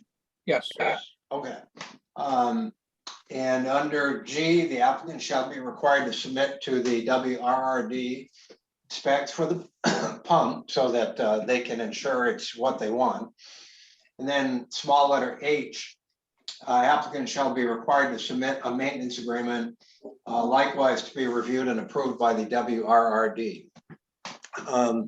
Knowing Howard Carter and knowing Emily Cole Prescott, as I do, both have enough experience behind them to know what it is they're looking for, what problems they want to avoid. It seems to me they're looking to ensure that both the actual unit is acceptable to the city, but that also longer term that maintenance agreements is acceptable to the city as well. What is there beyond that we must concern ourselves with?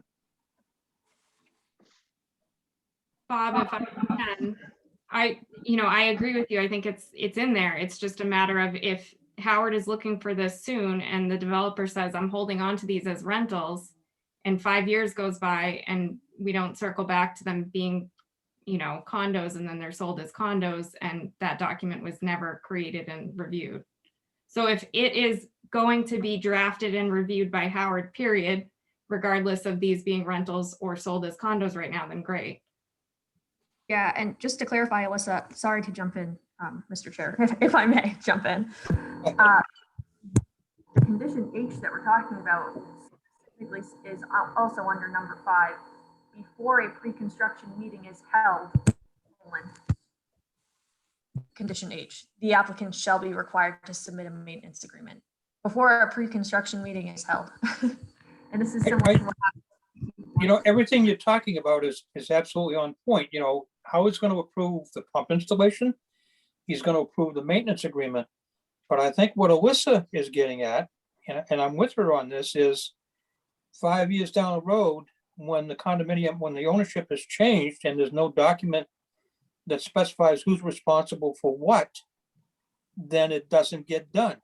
It fails, and everybody's looking around at each other with big question marks, wondering who's got to fix what. And that is not being nailed down. If right now, Mr. Trask is the applicant, has indicated the planning board, he's going to own it. and he's gonna take care of it. If that changes in the future, to use Alyssa's terms, where's the circle back? You know, to knowing the ownership changed and now there's a different party responsible, you know, for when it fails, you know, to repair it and make it right. And so there is some validity, you know, to that. Everything that you talked about is all fine and dandy. It's an approved installation and there's a maintenance agreement. But that doesn't discuss who's responsible when it fails, you know, 5 years from now. Jeff. Yes, I want to thank Alyssa for so articulately putting that into words, what I was trying to get out. And I'd like to point out to Mr. Hamlin too, yes, Ms. Cole Prescott is very attentive to detail. And we're all asking the same thing. We just think that there needs to be a draft homeowners association document in play so that they will know who the maintenance responsibilities will fall on in the event that this is sold in the future. And I think that should be included as part of the packet. Thank Well, you. Jeff, it's not, the applicant's not representing right now to us that he's gonna condo, you know, the project. He's saying that he's gonna own it and he's gonna take care of it. What the condition, you know, what should be conditional for the board right now is not seeing an agreement, but what should be a condition of approval is if an agreement happens later because ownership changes, that the city has to approve it. I respectfully disagree in the sense that on page Okay. 7 of the packet, it says very clearly in the first paragraph, it is intended that these units will be condominiums for sale or for rent. And now we're taking the verbal representation of the applicant tonight to supersede the documents. And throughout the documents, it's laced there. It's like it's in there. It is a potential. And which way is he going to go? So if he wants to be both ways, I feel in due diligence, we should be asking for that HOA document. If he wants to retain it as one, great. We've heard this from other developers before who said that it's their protocol to have an HOA in place, to have all their T's crossed and I's dotted. And I think that would be appropriate here, seeing what they're asking, knowing that there is going to be this common element that needs to have long-term maintenance. And that way every party would know whose responsibility it is. Thank you. Thanks, Jeff. All right. Anyone else on this issue? Mr. Chair, this is Joyce. Yeah, Joyce. I'm just wondering if maybe we require a deed restriction so that in the event any of the units are later conveyed, this would pop up as a deed restriction. As opposed to someone drafting up a condo association document or homeowners association documents that they may or may not need. If this is part of the deed I'll be done right after. to any I'll be done right after this, babe. future transfers. I guess that would be, you know, one approach. All right, let's get off that subject for a second, if we may, and get back to what may be still outstanding other concerns planning board may have. We can come back to this, obviously, as we close up, but any other concerns by members of the board? We haven't talked about design standards, whether or not anybody has an issue with the buildings as they've been presented. Anyone?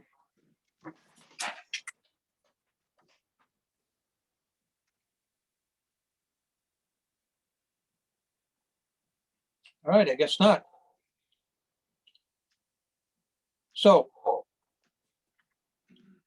let's go back over what I think our outstanding, you know, concerns are. We need to ensure, and I think Isabel has done this, Isabel and Bob have done this with a proposed condition of approval, that the easement for the drainage swale gets put into place and is accomplished.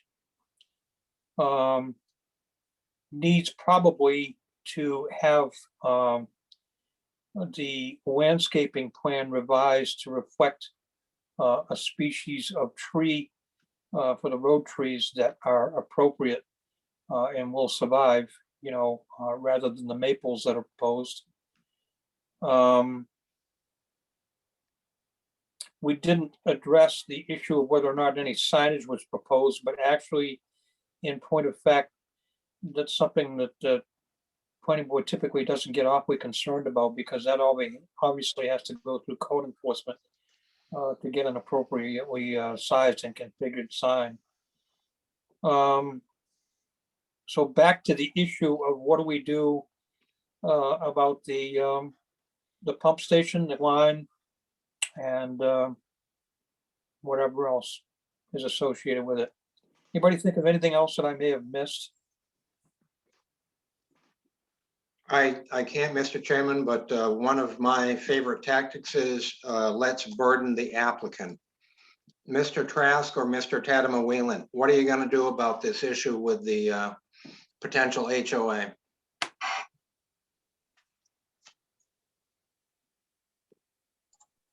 Oh, good. Yeah, no, we're gonna take care of all this. We're gonna, as I said, it's gonna be under my ownership until we actually set up the HOA with our lawyers, and we already have everything relatively set up. We can definitely present it to you guys or the city lawyers. We just don't know if we have a 2-unit or a 3-unit yet. So this will be taken care of, and apologize that we didn't take care of it before this. Thank you. So let's be clear, if we can. Would you be amenable to an additional condition of approval that says, as the ownership changes from you to a condo association, that you will submit condo docs to the city for review and approval? Yes. All right. Additional current concerns, comments, questions, members of the board? Have we adequately addressed, Jeff? So, I guess I have 2 questions. One of them is, I'm having a hard time kind of determination of how much fill might be added. I mean, they're building this essentially in a delineated wetland. It says that there is no outlet for gravity perimeter drain. So they'll have a sump pump below slab.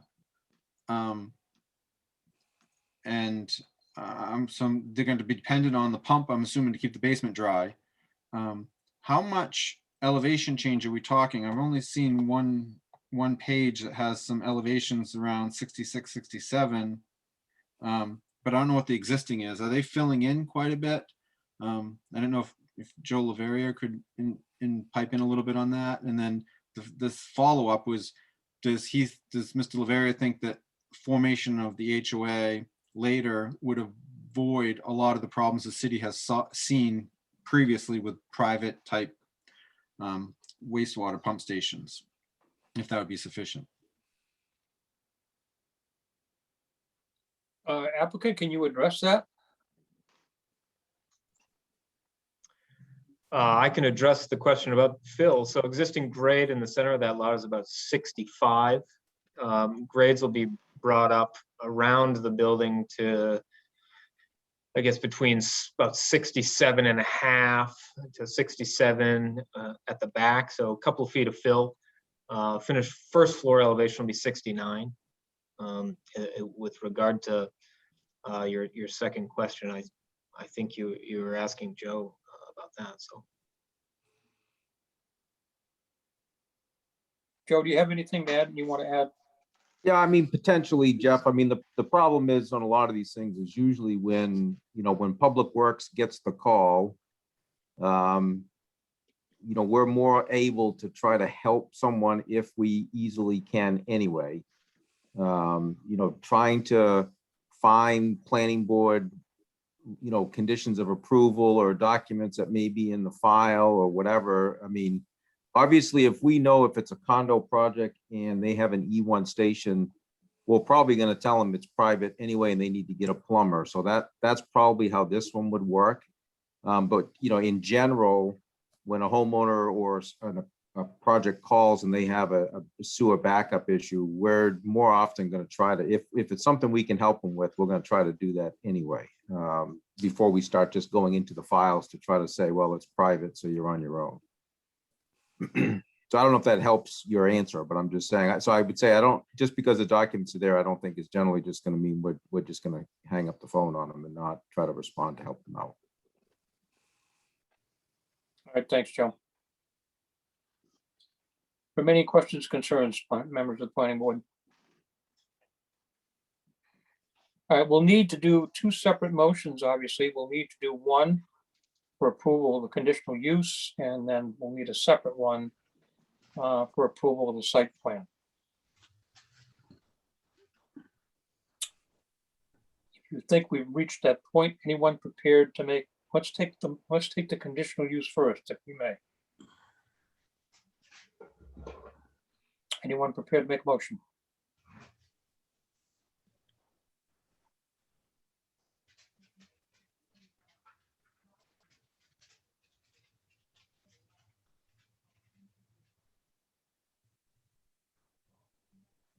Well, we have to do something, folks.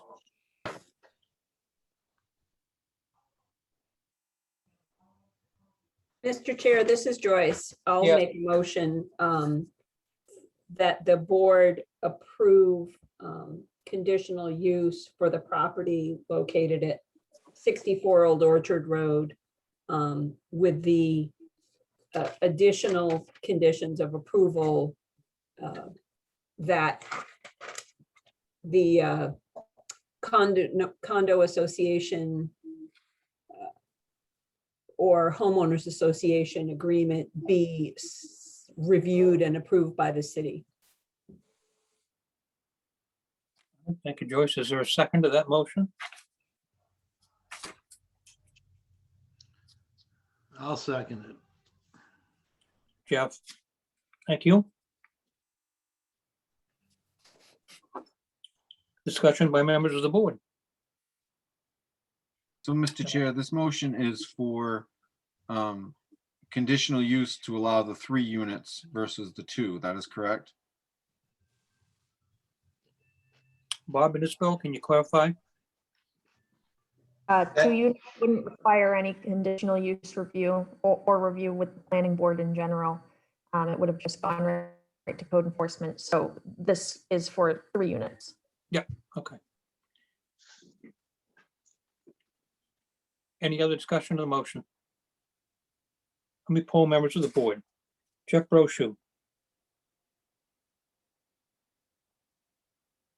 Yes.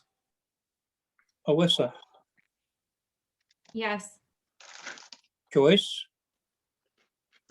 Yes. Jeff Grossman, Yes. chair votes yes. Record will indicate the vote is 5-0. Now, can we have a separate motion on the site plan? Mr. Chair, this is Joyce. I'd like to Yep. make a motion for approval of the site plan for 64 Old Orchard Road with an additional condition of approval that the owner shall submit condo documents or homeowners association documents to the city for review and approval, and also revise the landscaping plan to provide for more appropriate street trees. Is there a second? I'll second it. Jeff Grossman, second. Thank you, Jeff. Discussion, members of the board. And I'll poll the board. Joyce, Yes. Jeff Brochu, No. Jeff Grossman, Yes. Alyssa, Yes. chair vote yes. Record will indicate the vote is 4-1. Approving the motion. I think that concludes our business on this particular application. Thank you, folks. Good luck, gentlemen. Thank you. All right, anybody need a break or you want to just move on? Can we have 5 minutes? We can have 5 minutes, Joyce. Thank you. See you then. Public hearing for property proposed at 146 Main Street, identified as Lot 4 on tax map 38. This is site plan review for conversion of an existing commercial space into 12 apartments. The applicant is River House Realty LLC. It's contract zone property and it has and it also is in the Historic Preservation Overlay District. Our goal this evening is to make a finding on application completeness, to hold a public hearing, and review the proposed site plan based on the standards of Article 11 Site Plan Review. Bob, and I see Isabel wasn't back with us. Bob, do you have any additional staff comments in addition to what's already been presented to us? Mr. Chairman, just wanted to point out earlier today, John Miley, who has been the project manager here, passed on an email that I in turn forwarded to the board with two attachments. One was a site plan that he had prepared based on a survey of the property. And then secondly, he passed on a, I guess I'd call it a graphic or a brochure perhaps of the windows. He is interested in and stated this during the contract zone review that this is going to be a historically faithful type window that he'll be installing. And boy, there's probably dozens of windows that will be replaced in this building. But the information he passed on was, I thought, rather interesting regarding the proposed window. So that's it. I hope at least a few board members were able to open up that email and take a look at the couple of exhibits that were provided. All right, thanks. Brian, jump in real quick. Isabel, you're breaking up something awful, so be patient with us, but we're having trouble with some of your audio and video. Okay, let me try again. Can you hear me better now? Much better. Much Okay. better, yes. I just wanted to point out that as far as the windows go, that will have to be reviewed and approved by a Preservation Commission before those are changed. Just wanted to make everyone aware of that. Thank you, Isabel.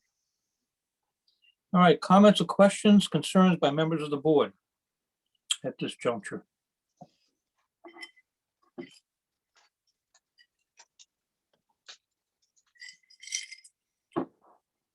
There being none. Well, let's move right to open the public hearing if we can. Oh, wait a minute, no. I think what we need to, let me take things in the correct order here, I'm sorry.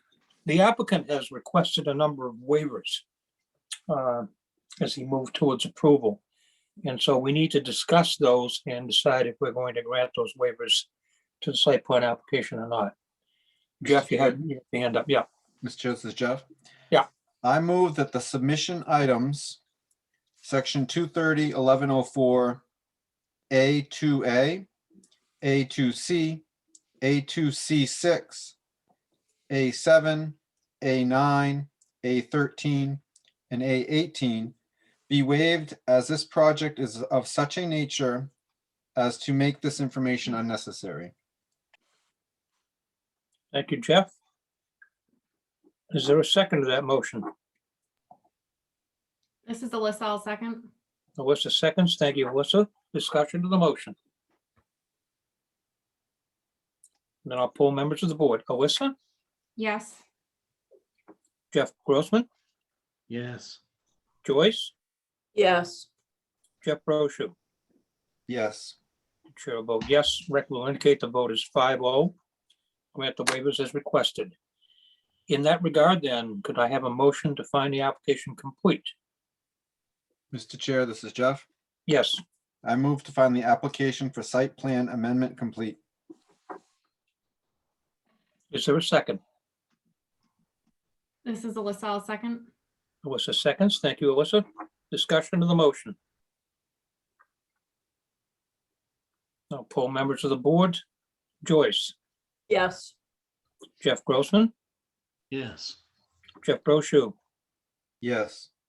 Alyssa. Yes. Chair will vote yes. Record will indicate the vote is 5-0. Find the application complete. All right, back to the board. Any additional comments, concerns, questions before we open the public hearing? Mr. Chair, this is Jeff. Yep. I just wanted to ask Isabel, maybe the parking, they had, did they provide an agreement with the the satellite parking that's just on the other side of the river, like we had talked about when we made the recommendation to the board, the council for this. I think there was like 21 lots that they were going to acquire. I didn't recall seeing that in the packet. Was that agreement in there?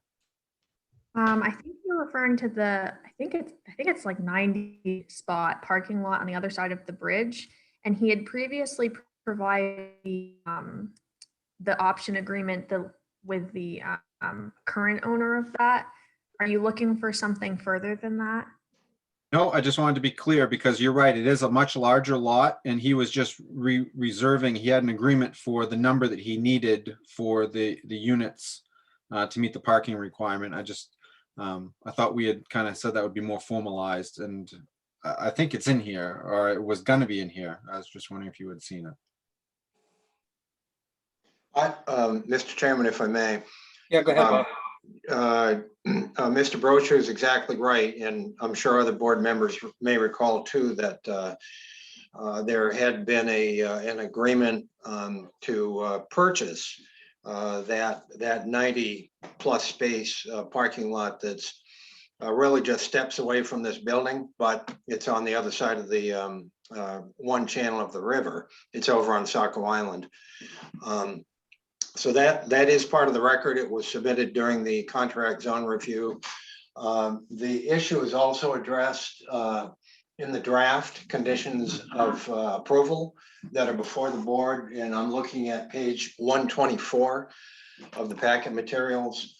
Item 9 under the draft conditions suggests that this approval is based in part on the availability of parking spaces on the parcel identified as tax map 37 lot 10, and that is the Saco Island lot. Failure on the part of the applicant to secure the parking lot on said parcel may necessitate further review by the planning board. So Mr. Miley has reassured staff that indeed he's going to follow through with that agreement and buy that lot in August, I think, when that agreement comes due, so to speak. But failure on his part to do so is going to earn him a ticket back to the planning board. So I have every faith in Mr. Miley's following through on that, but I think that condition also covers the city should somehow that fall apart.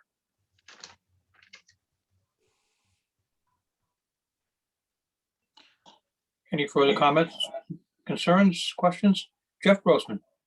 Yeah, I guess in that item 9, it says that it may necessitate further review by the planning board. I think it'd be better to say we require. Reasonable point. Be glad to change that. And while we're on that subject, would it be too much of a stretch to indicate in that condition that no permits will be issued for either building or occupancy until that agreement is secured? Because could we find ourselves in a situation where the units are built and they're occupied and the parking agreement has not yet been secured? Or there are impediments in the way, parties are just can't reach an agreement. Would it be unreasonable, do you think, planning board, to attach that condition that no permits for occupancy, at least, let's say occupancy, not necessarily building, but let's say occupancy, because that's really the issue, isn't it? Mr. Chairman, Bob, yeah, I'd be much more comfortable with occupancy. I've been talking with John off and on, and I know he's in touch with the state fire marshal's office. He was eager to keep the contractors that he's got a relationship busy, so that he doesn't come in one day and they'll be back when they get back. So right, understandable. Yeah. So if the board, if you or Mr. Chairman or the board's open to that, that may be acceptable to the applicant. I think it would be. I'm in perfect agreement with that. I think it's unreasonable to ask him not to build but it certainly is reasonable to ask him not to occupy until we secure the parking. What are your thoughts, members of the board? Anything else? This is Alyssa. Yeah, listen.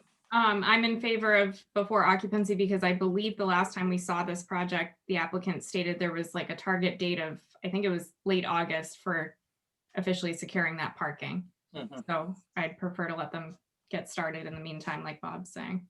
Absolutely. And if he wants to build at his risk, that's his risk. He can certainly do that. Understandable. Any other concerns, comments, questions? Okay, we do need to have a public hearing. So at this point, this juncture, it seems appropriate to, if one of you will, make a motion to open the public hearing. Mr. Chair, this is Jeff. I move Yep. to open the public hearing for 146 Main Street. Thank you, Jeff. Is there a second? This is Alyssa, I'll second. Melissa, thank you for the second. Discussion by members of the board. I'll poll members of the board then. Jeff B. Yes. Alyssa, Yes. Joyce, Yes. Jeff G. Yes. Chair vote yes. Record indicated vote is 5-0. Public hearing is open. And so Isabel, can you tell us if anyone's lined up to speak? If there's anyone who wants to speak on this application, just use the digital hand feature at the bottom of your screen, and I'll promote you to speak. Oh, and I'm sorry, Sean Nick has arrived. And I'm going to promote him. Sean, I'm sorry if you've been waiting in the wings. Hi, Sean, welcome.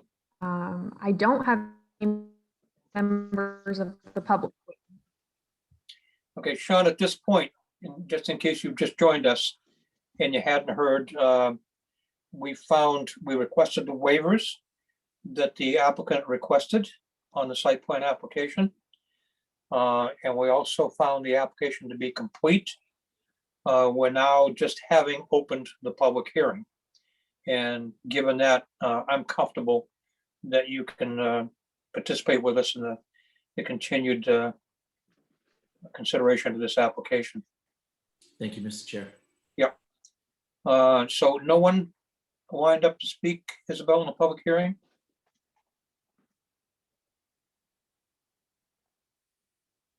I think we've lost you again.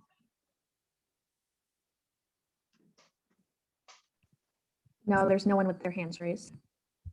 Okay, then, No, I can only see for some reason. Can you hear me?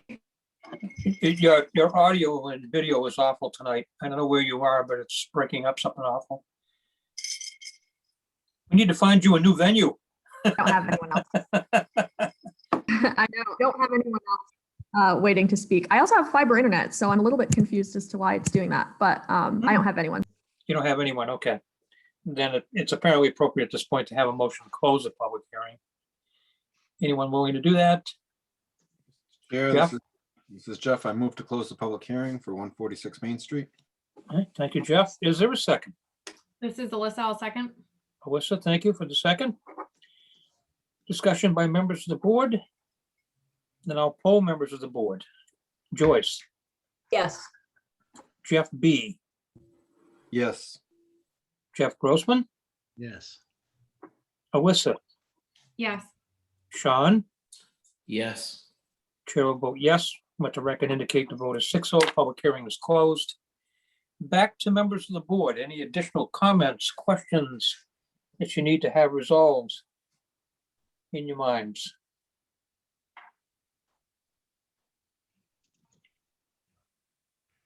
I just want to, I think, as we approach, this is kind of an aside, but as we approach Long Range Planning Committee on the 22nd, taking up downtown, you can count on me commenting that I think this is, a step in the right direction for our downtown. It really is.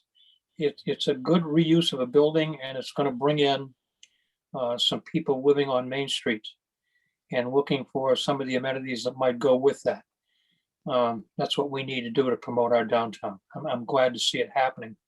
And if you remember, if you remember when we approved or recommended to the council the approval of the contract zone on this, we're talking somewhere in the vicinity, and correct me if I'm wrong, Isabella, Bob, somewhere in the vicinity of 56 dwelling units per acre.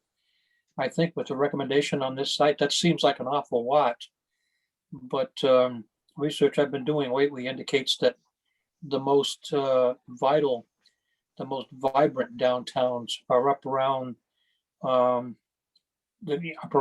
to 45 dwelling units per acre.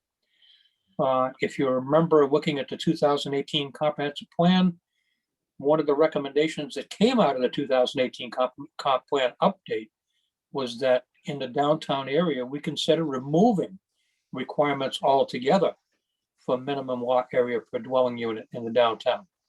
That was one of the recommendations made in the revised comp plan of 2018, and so it's a movement in the right direction. We almost did it in the zoning ordinance that became effective the other day, because if you remember, in the downtown area, the D district, we started out with a table sometime during the summer, last summer's drafts, that had NA in the column for lot area per dwelling unit in the downtown area. I think Jim Katsiafikis had a little bit of a problem with that particular part of that table saying NA, and what came back was what's in the ordinance now at 5,000 square feet per dwelling unit being required. That is, when you consider an acre of land, we're what, down around 8 dwelling units per acre being allowed in the downtown district. Not very practical. Don't look for a developer to jump on 8 dwelling units per acre in the downtown area. And so as the Long Range Planning Committee moves towards this on the 22nd, they need to be having this discussion and figuring out where the downtown is going as far as the number of dwelling units we permit. This is a perfect example of not having a dwelling unit per acre requirement for the downtown, and a perfect example of the reuse of a building, to make more residences in the downtown area. Perfect example of it. All right. Sorry about my soapbox, but I just, I felt that needed to be said. Jeff. Mr. Chair, I just had one question as we try to modify a condition of approval. Mr. Hamlin, the 21 lots that are located kind of behind the complex, those are not part of this parcel. The owner doesn't have any rights to those parking spaces. Is that correct? Not that I'm aware. Of course, John Miley is with us, but that would be the first I'd heard of that, Jeff. Okay, so it would be appropriate when we're talking about a condition of approval that he's securing the needed parking, being tied to a certificate of occupancy for any unit, that agreement could be, he doesn't have any parking to begin with. So that could be based on a unit. If he needed 11 spots, he gets 11 spots versus the full amount, correct? Because he doesn't have any currently. He needs to secure a parking agreement regardless for the density, the parking requirements. I guess I'd like to hear from Mr. Miley. Does he control those spaces that are accessed off Water Street, or does he not? Are those part of this property, or are they tied up somehow otherwise? John Miley, I believe he's on screen. Do you care to respond to that? John, we can see that you're here, but we can't hear you. You'll just have to unmute. And turn on your video. How about now? We can hear you. Okay, great. We do own those parking spaces out back. Those 11 spaces? There's 20. I mean, 20, excuse me, yeah. Yeah, there's 21 spaces, 2 of which are tandem, and those are ours. Okay. Okay. Yeah. So, thank you, Mr. Chair. Well, I guess that paints a little different. I just get worried about our condition of approval for his occupancy as he builds it out. We know that the number of units that he had proposed required more parking spaces than he had access to, and that's why the agreement for the remote Saco Island lot came into play.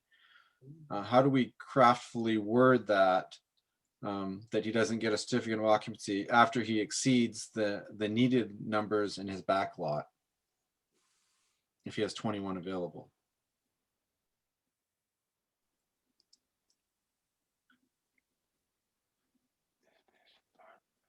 Oh, okay, I'm stumped.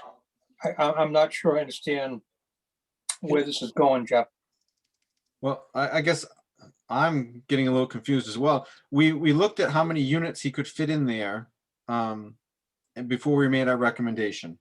And it was determined that he had more parking requirements than he had access to.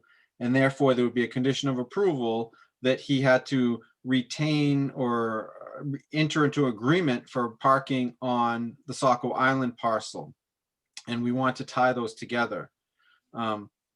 But in all practicality, as a business owner, he could develop some of these units utilizing the capacity he currently has in the back with the 21 lots before he would need the ones on Factory Island. You kind of know what I'm saying? We're trying to condition him to not be able to get a certificate of occupancy. But the question is that he has 21 lots available to him currently. How many units can he build till he fills up those 21 parking spots that he owns before he's being forced to enter an agreement for the other parcel on Factory Island?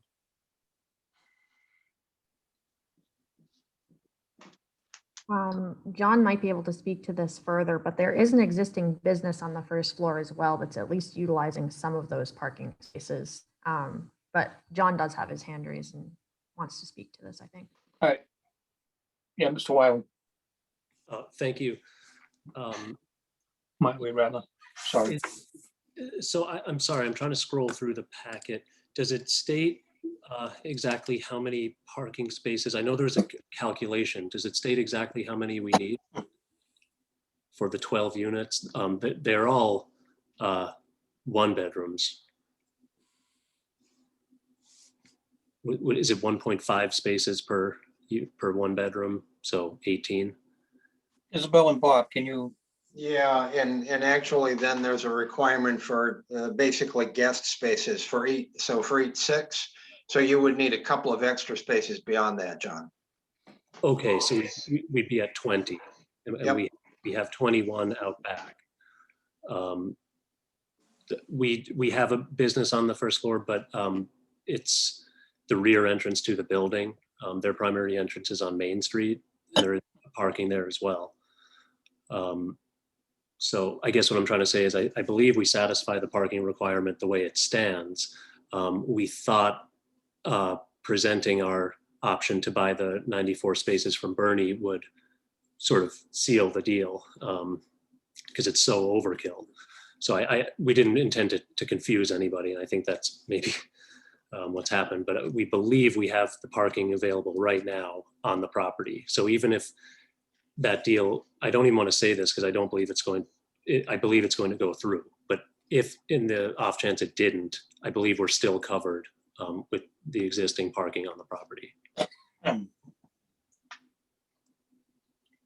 Well, John, it's not quite that simple. I mean, how many square feet are devoted to there are 2 existing office uses, John, is that correct? Yes. And do you know approximately, I mean, 1,500, 2,000 square feet occupied by those 2 uses, or do you know offhand? Yes, it would be 1,200 and 2,000 square feet. So 3,200 square feet of office space.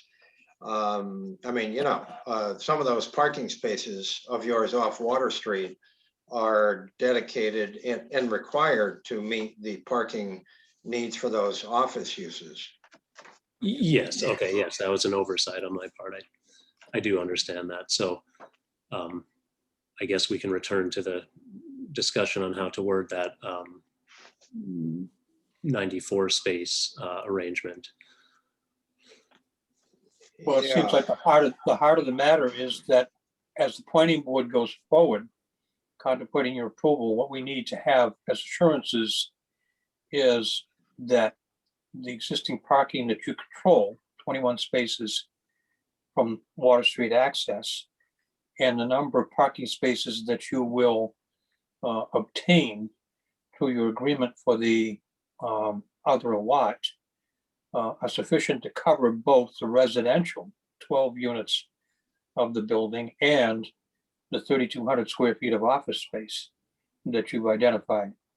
Don't know what that number is off the top of my head. Bob probably, is getting a handle on that now. Handy calculator, 13 spaces are required for the 3,200 square feet of office space. Okay. So you need 13 and 18. Is that correct, Bob? 18 for the 12 units? Oh, no, plus two visitors, so that would make it 20. Up to 20, right. So 20 and how many did you say? I'm sorry, for the office space? 13. 13.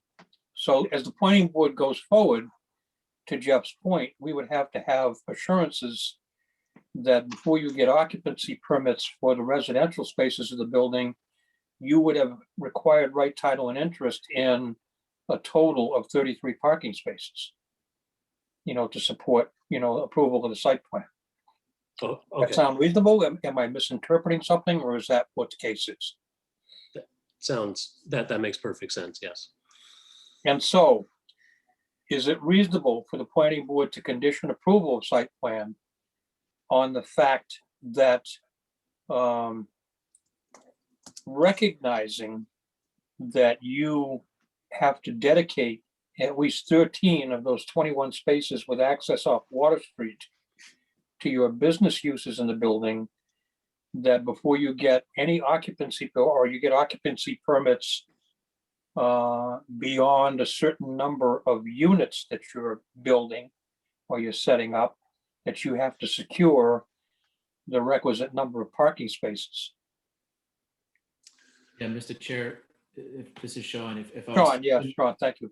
if I was following Mr. Hamlin's math correctly, I believe that 5 occupancy permits could be issued before the need for any additional ones could be given because of the parking requirements. Because if we're doing 1.5, 5 and the 1.5 is going to bring us to 7.5, and there's really only 8 left over, right? Because you have 13 that have to be reserved out of the 21. So Right. that would mean you could issue 5, and then anything after that requires the parking standard to be met. Good math. Thank you, Sean. So planning board, how would you like to approach this? Jeff B., you've got your hand up again. Thank you, Mr. Chair. Well, for discussion, I'll make a motion and I think we can hopefully work through it. So I move to approve the site plan as proposed for 146 Main Street per the enclosed findings of facts and conditions of approval, with condition number 9 to read, or being modified to read, this approval is based in part on the availability of parking spaces on the parcel identified as tax map 37, lot 10. Failure on the part of the applicant to secure the parking lot spaces will necessitate further review by the planning board.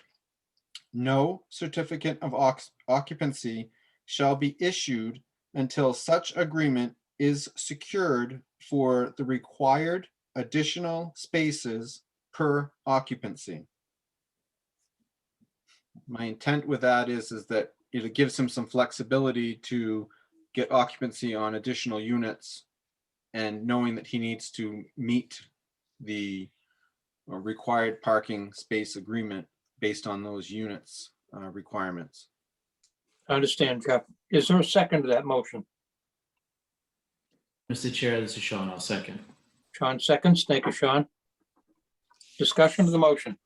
Yeah, Mr. Chair, this is Sean. I just want to make sure I was following Mr. Brochu's proposal correctly. And I think the key phrase being at the end of that, Jeff, I think I was following it, but you were saying per occupancy. So in other words, the whole conversation we just had, if the math is exactly right, that you're good and in the clear up to 5, that would be okay. But as soon as the 6th one comes, you're saying, nope, if we haven't met the standard for parking requirements, then that one is not allowed until parking has been secured for that one and beyond, correct? All the way up to 12. That was my intention and that was my goal of trying to word it that way. And hopefully it sounds like you interpreted it the way I intended it. So correct. Thank you. Thank you, Sean. Anyone else? We're under discussion of the motion. No one else, then I'll poll members of the board. Once again, the motion is to approve with the condition as reworded and suggested by Jeff. Jeff Grossman,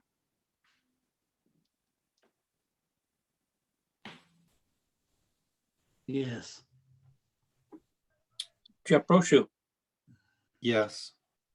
Joyce, Yes. Sean, Yes. Alyssa, Yes. chair will vote yes. Rec will indicate the vote is 6-0. All right. Thank you, folks. Before adjournment, just a reminder, once again, the meeting next week, April 20th. Our workshop at 5:30 will begin speaking about master plan development again. I don't know, Bob, I know you and have spent an awful lot of time on this with Mikey on redrafting the standards for master plan developments. Is it your intent to speak to master plan developments in places outside the PR district? Or are we concentrating on the PR district? There's kind of two different things going on here. We had a bunch of messed up master plan development standards to begin with, which you and Mikey have done a lot of work on to correct. But then there's kind of like not a secondary issue, but almost a separate issue with them being allowed in the PR district. And so what's the game plan? Are we initially going to try to just concentrate next week on looking at what you have proposed for new standards for master plan developments? And then once we look like we're pretty much satisfied with that in subsequent workshops or whatever, move into whether or not they should be allowed in the PR district? Not whether or not, where they should be allowed and how. Yeah, that's the biggie. But yes, we've got a much improved and more detailed version of master plan district language ready for the board's review. In fact, we could forward that your way tomorrow, and I would call that the Mike Ian version. In terms of any discussion or any agreement on how much of the Portland Road district would be occupied by master plan development or would be open to MPD development, that's a blank slate. That will be, we'll discuss that next week and see how far we make. At this point, staff has not developed any recommendations. We could do that over the coming week and put some thoughts in front of the board, but yeah, largely that's a new discussion to have. You know, frankly, folks, you know that the planning board has sent us back to work on this and is expecting us to come up with something improved. And I think, obviously, their context at the time was the PR district, but I think as Bob and the rest of you, with the exception of Jeff Grossman at this point, obviously, because he hasn't been through it, we know what we went through on the master plan development that we did just recently and how we all felt, wow, you know, this needs a lot of work. So maybe what we should concentrate on first, if I may suggest, is that we look at the standards in general and the application requirements and see how all of that works. Because very quickly we'll get off into I think subsequently a discussion of the PR district, you know, and where they should go and how many of them there should be, and, you know, and so on and so forth. I don't see this one workshop. I don't know how you folks feel about this. I don't see this as one workshop. This is going to be a piece of work. Okay, this is going to be a piece of work. And so if I may suggest, maybe the best thing we can do with our 1 hour next week is start concentrating on the draft that Bob can provide to us for standards, application requirements, and how we review them, how we approach them. And once we seem, you know, pretty satisfied with that, then it may be time to start talking about, you know, where and how. Anybody got any thoughts on that? It's just it's a suggestion. I'm not running the show here. I'm not king. So we can decide what we want to do, you know, next week as we get into it. I would encourage you with the meeting coming up. I know this is just a further imposition on your time, but with the first meeting of the Long Range Planning Committee coming up, not the first meeting, but the next meeting coming up on the 22nd, in particular with the downtown in mind, I would encourage everyone, the planning board, to share your thoughts with them on this. I mean,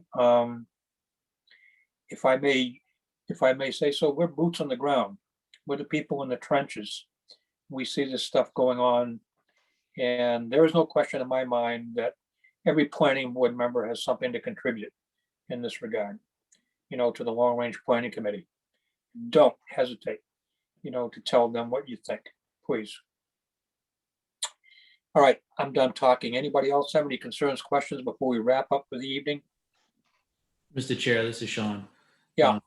I agree with your perspective for the workshop next week. And just a question, since we are leveraging Mr. Eon's commentary so much, and he was so insightful and helpful throughout the process over the summer, are we inviting him to be a member of the workshop next week in case we have questions on any of his thoughts?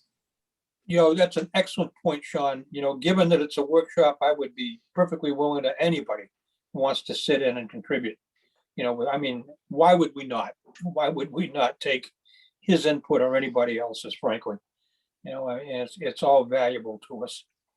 And so, yeah, if you could extend that invitation, Bob, Isabel, unless anyone else on the board is uncomfortable with that, I think it's a good idea. You know, Mike has been really instrumental in this. He really has. I mean, he took this one on as he went up through the ordinance revision committee, and as we were processing the new ordinance through the planning board, public hearings and stuff, Mike got concerned about this and took it on. So he deserves to be heard, I think. And I think you're right, John. That's totally appropriate. Sounds like a good idea.